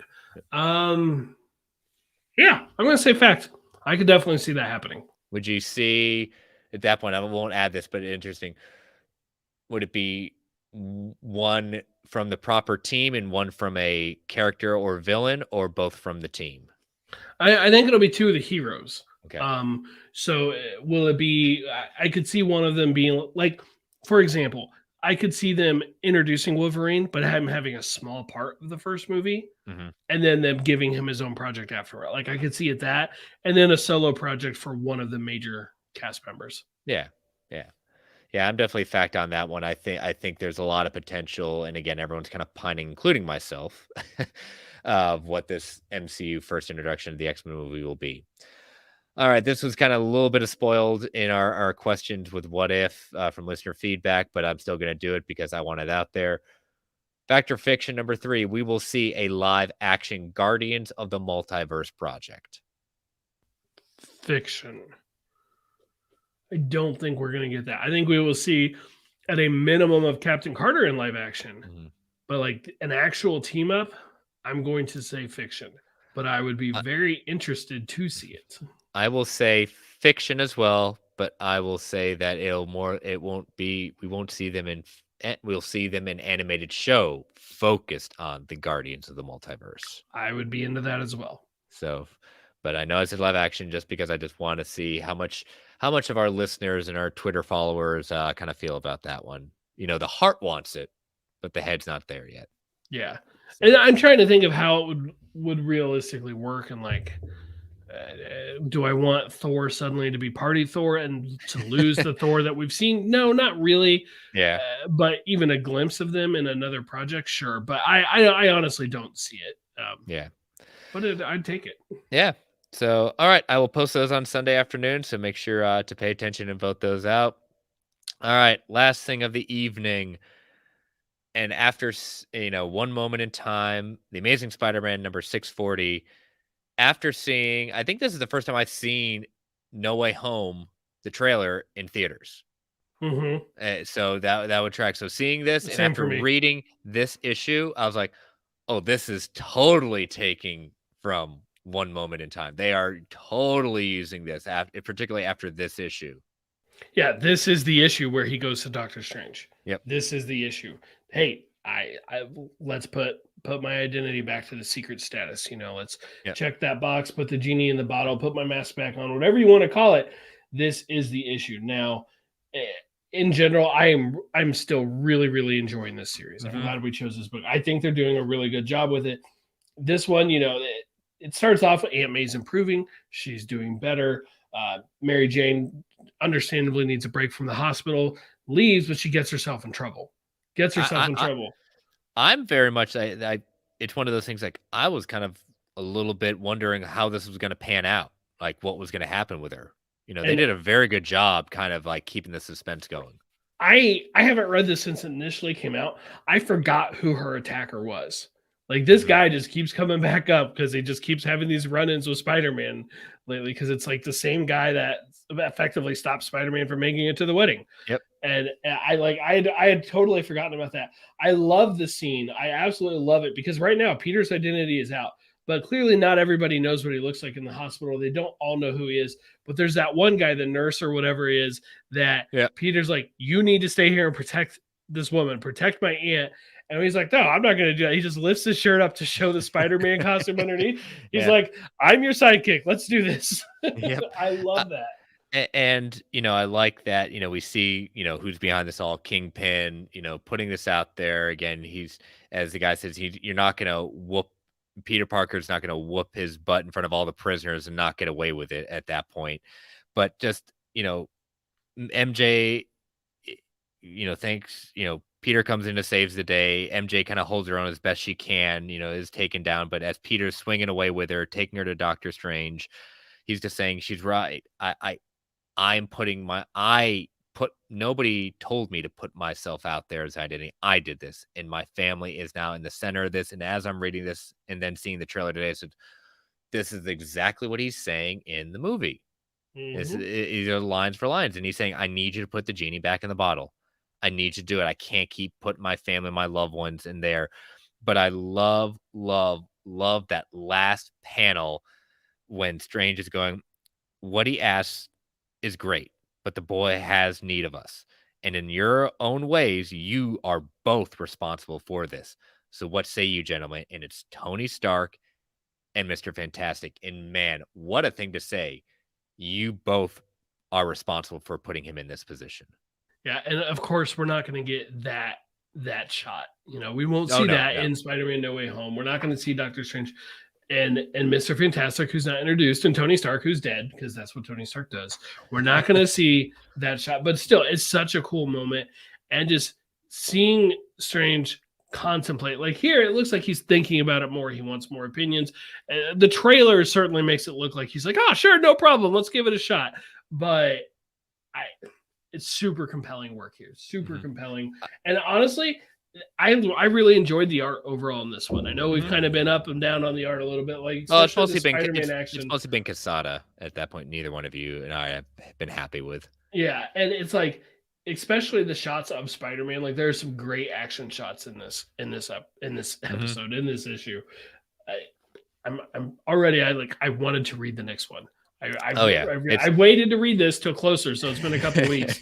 But I just distracted myself with like Chip Zdarsky's latest Daredevil issue. So I did all right, but I wanted to read this next one, and I'll read it here in a couple more days, so as we get closer to next week. I'm with you. I've been very, very impressed with this. More impressed maybe than when I first saw it at that point. Call it because of No Way Home. I don't think it's just for that. I think I've had some time to reflect on it.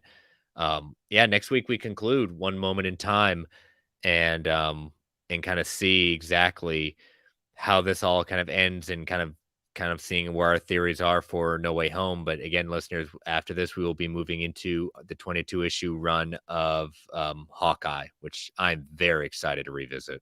Yes, the Matt Fraction Hawkeye run. I've read part of it. I've not read it all, so it'll be fun for me to go back through and revisit both aspects. What I have read, what I haven't read. I don't even remember how much of it I've read. But regardless, we have one more One Moment in Time issue, and I love the acronym, Amazing Spider-Man Omit. Yes. So, all right. So we bring volume 72 to a close. So again, great show. Brent, tell people how they can follow you and plug your shows. Sure. Brentak Prime on Twitter. The next Fans Without Borders will be our Venom Let There Be Carnage review, where we will be in serious danger of the conversation lasting longer than the movie. We'll see. Probably not, actually, but you never know with the two of us. And then I also want to mention Supergirl TV Talk. I filled in one more time on that for episode 14, which was this week's episode. It's not out yet, but it will be out soon, I would imagine. So please do look for that. Supergirl TV Talks, great show, and it's their last season. So I was thankful to get a couple more appearances with those guys. No, it's good. I think they do a great job over there, and it's been really cool to have a different voice on there. Not because they do a bad job with their normal crew, but it's always cool when you bring someone new that you don't hear from too often on the show. So, but definitely check that out. You can follow me on Twitter at Chris Balga. You can follow this podcast at Marvel A Podcast. You can email the show at marvelalliancepodcast@gmail.com. You can follow the Geek Ultimate Alliance Network on Twitter at GUA Pod Network. Feel free to tweet, email if you want to provide feedback, ask questions, factor fictions. Let us know what your final thoughts are of the first season of What If. Continue to rate and review the solo feed, the GUA feed on Apple Podcasts, whichever platform of choice may be. Thank you all for listening. We had a very lively chat tonight. I appreciate you all. It's good to be back. Again, thank you all. I didn't say it at the top of the show. I meant to say it. Thank you, Travis, Joe, Clay, and you, Brent, holding it down while I was gone. I had no doubts of all. You all did a great job with the review. Thank you all for those of you who have had downloaded it, watched it. Really appreciate it. Again, thank you all for standing in. I will be on the next one there. The MCU will not hold me back at this point, knock on wood. Thank you all for joining us tonight. Thank you all for listening. Stay safe out there, everyone. And as Stan the Man would say, Excelsior, true believers.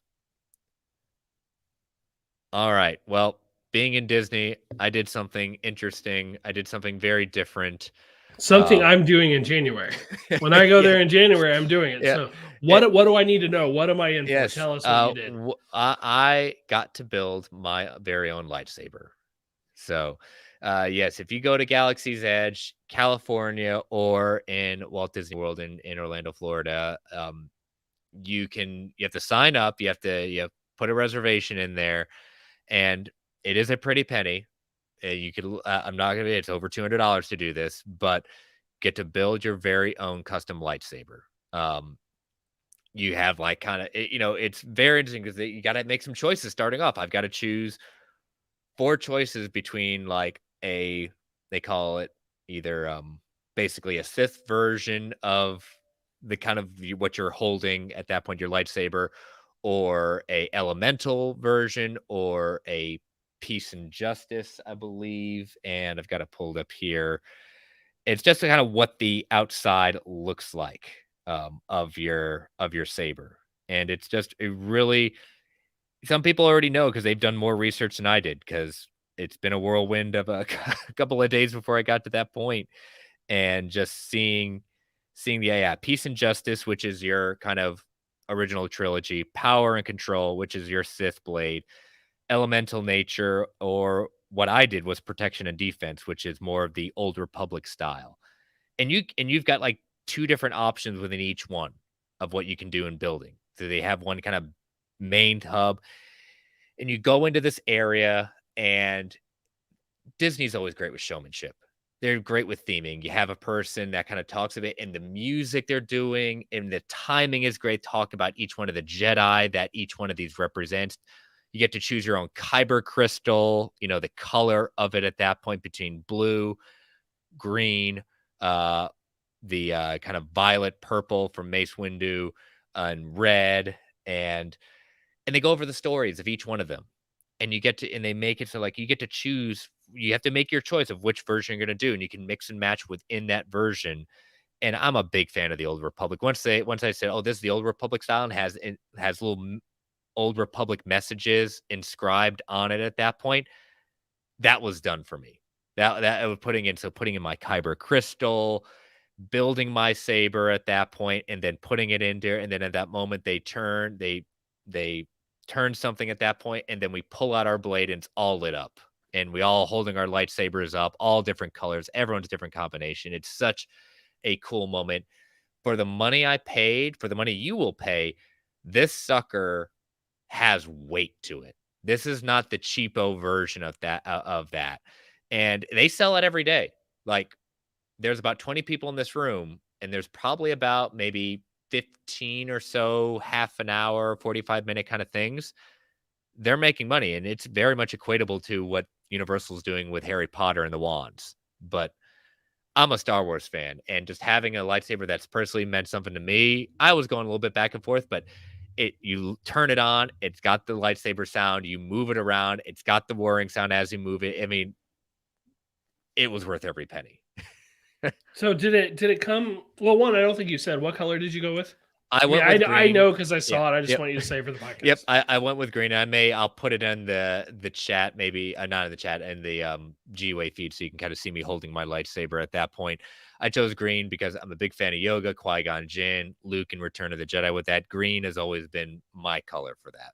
So did you? I'm trying to like look up prices and stuff on it. Yep. Did it come with a case or anything like that? Yeah, they give you, as you leave, they will give you kind of like a soft case, but like there's foam within it. So I mean, it's very protected.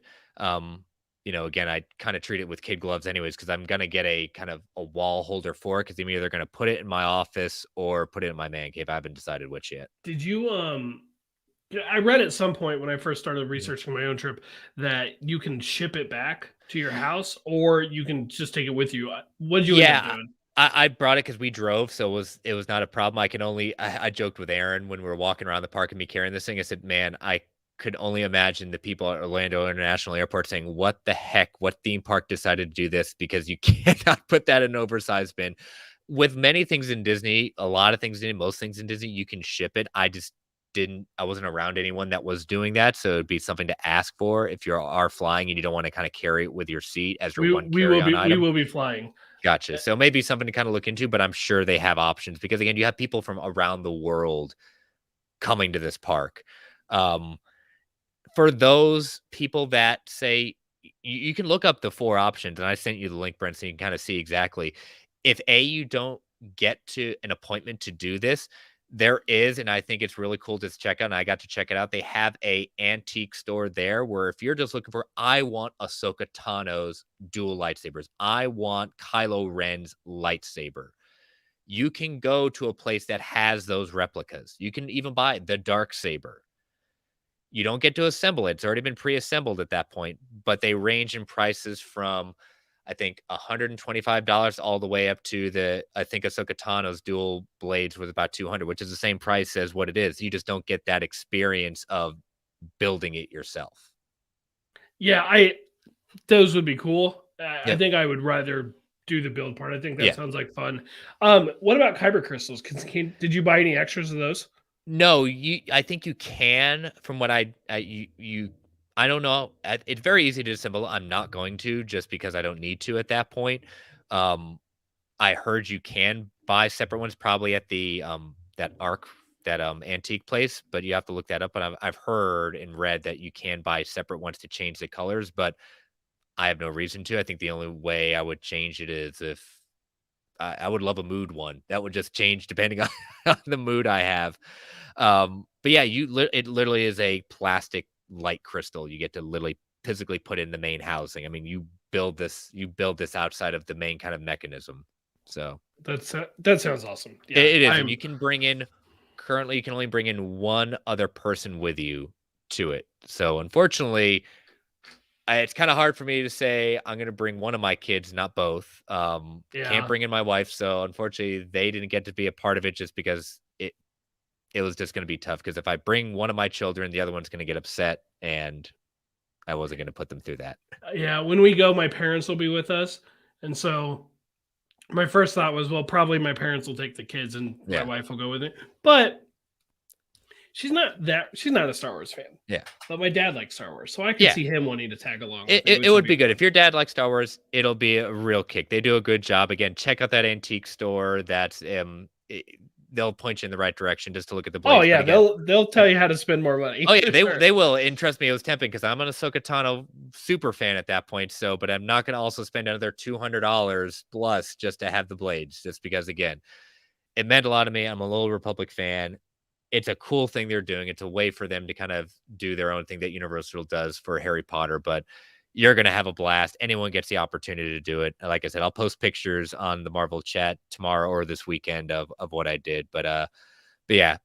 Okay. Yeah. Not Marvel related, but guess what next week is that we're going to talk about? They publish Star Wars. Marvel publishes Star Wars comics. That's true. I don't care. They do. I'm counting it. You know, we're going to count it, but a lot of fun. Katie. You're gonna have a lot of fun, Brent. I'm very curious to see what you choose, what Yeah, I color don't you know. I choose. have no idea what to pick. You do get some time. If you show up early, you get to pull out like replicas of what you get to choose before you make, and you do get your own pin of Oh, what you really? selected. Yeah, and so they don't sell that pin anywhere else. So you have bought in addition to your lightsaber a one of a kind pin that you only get if you do this experience. Well, that's good because I'll probably need that to remind me what pieces I picked. But I'll go in knowing what color, but everything else would be like, I like that one, so I'll go Yeah. with that one. Like What? the only lightsaber I don't like is Dooku's curve thing. Like that's the only Yeah, one I yeah. don't like. I like all the other ones. So Yeah, it's all straight blades at that straight holders at that point. So, but yeah. So if you haven't gotten a chance to go down and you got a plan, check it out. It's just cool to see. It was an experience that once in a lifetime for me. If and when my kids want to do it, of course, we'll give them an opportunity. So, but all right, I'll hope you enjoyed that end credits, and we'll see you next week. If you know what Brent and I like, something's ending this week that probably we're going to be talking about as our end credits. So hint of things to come. All right. Y'all stay safe. Bye bye.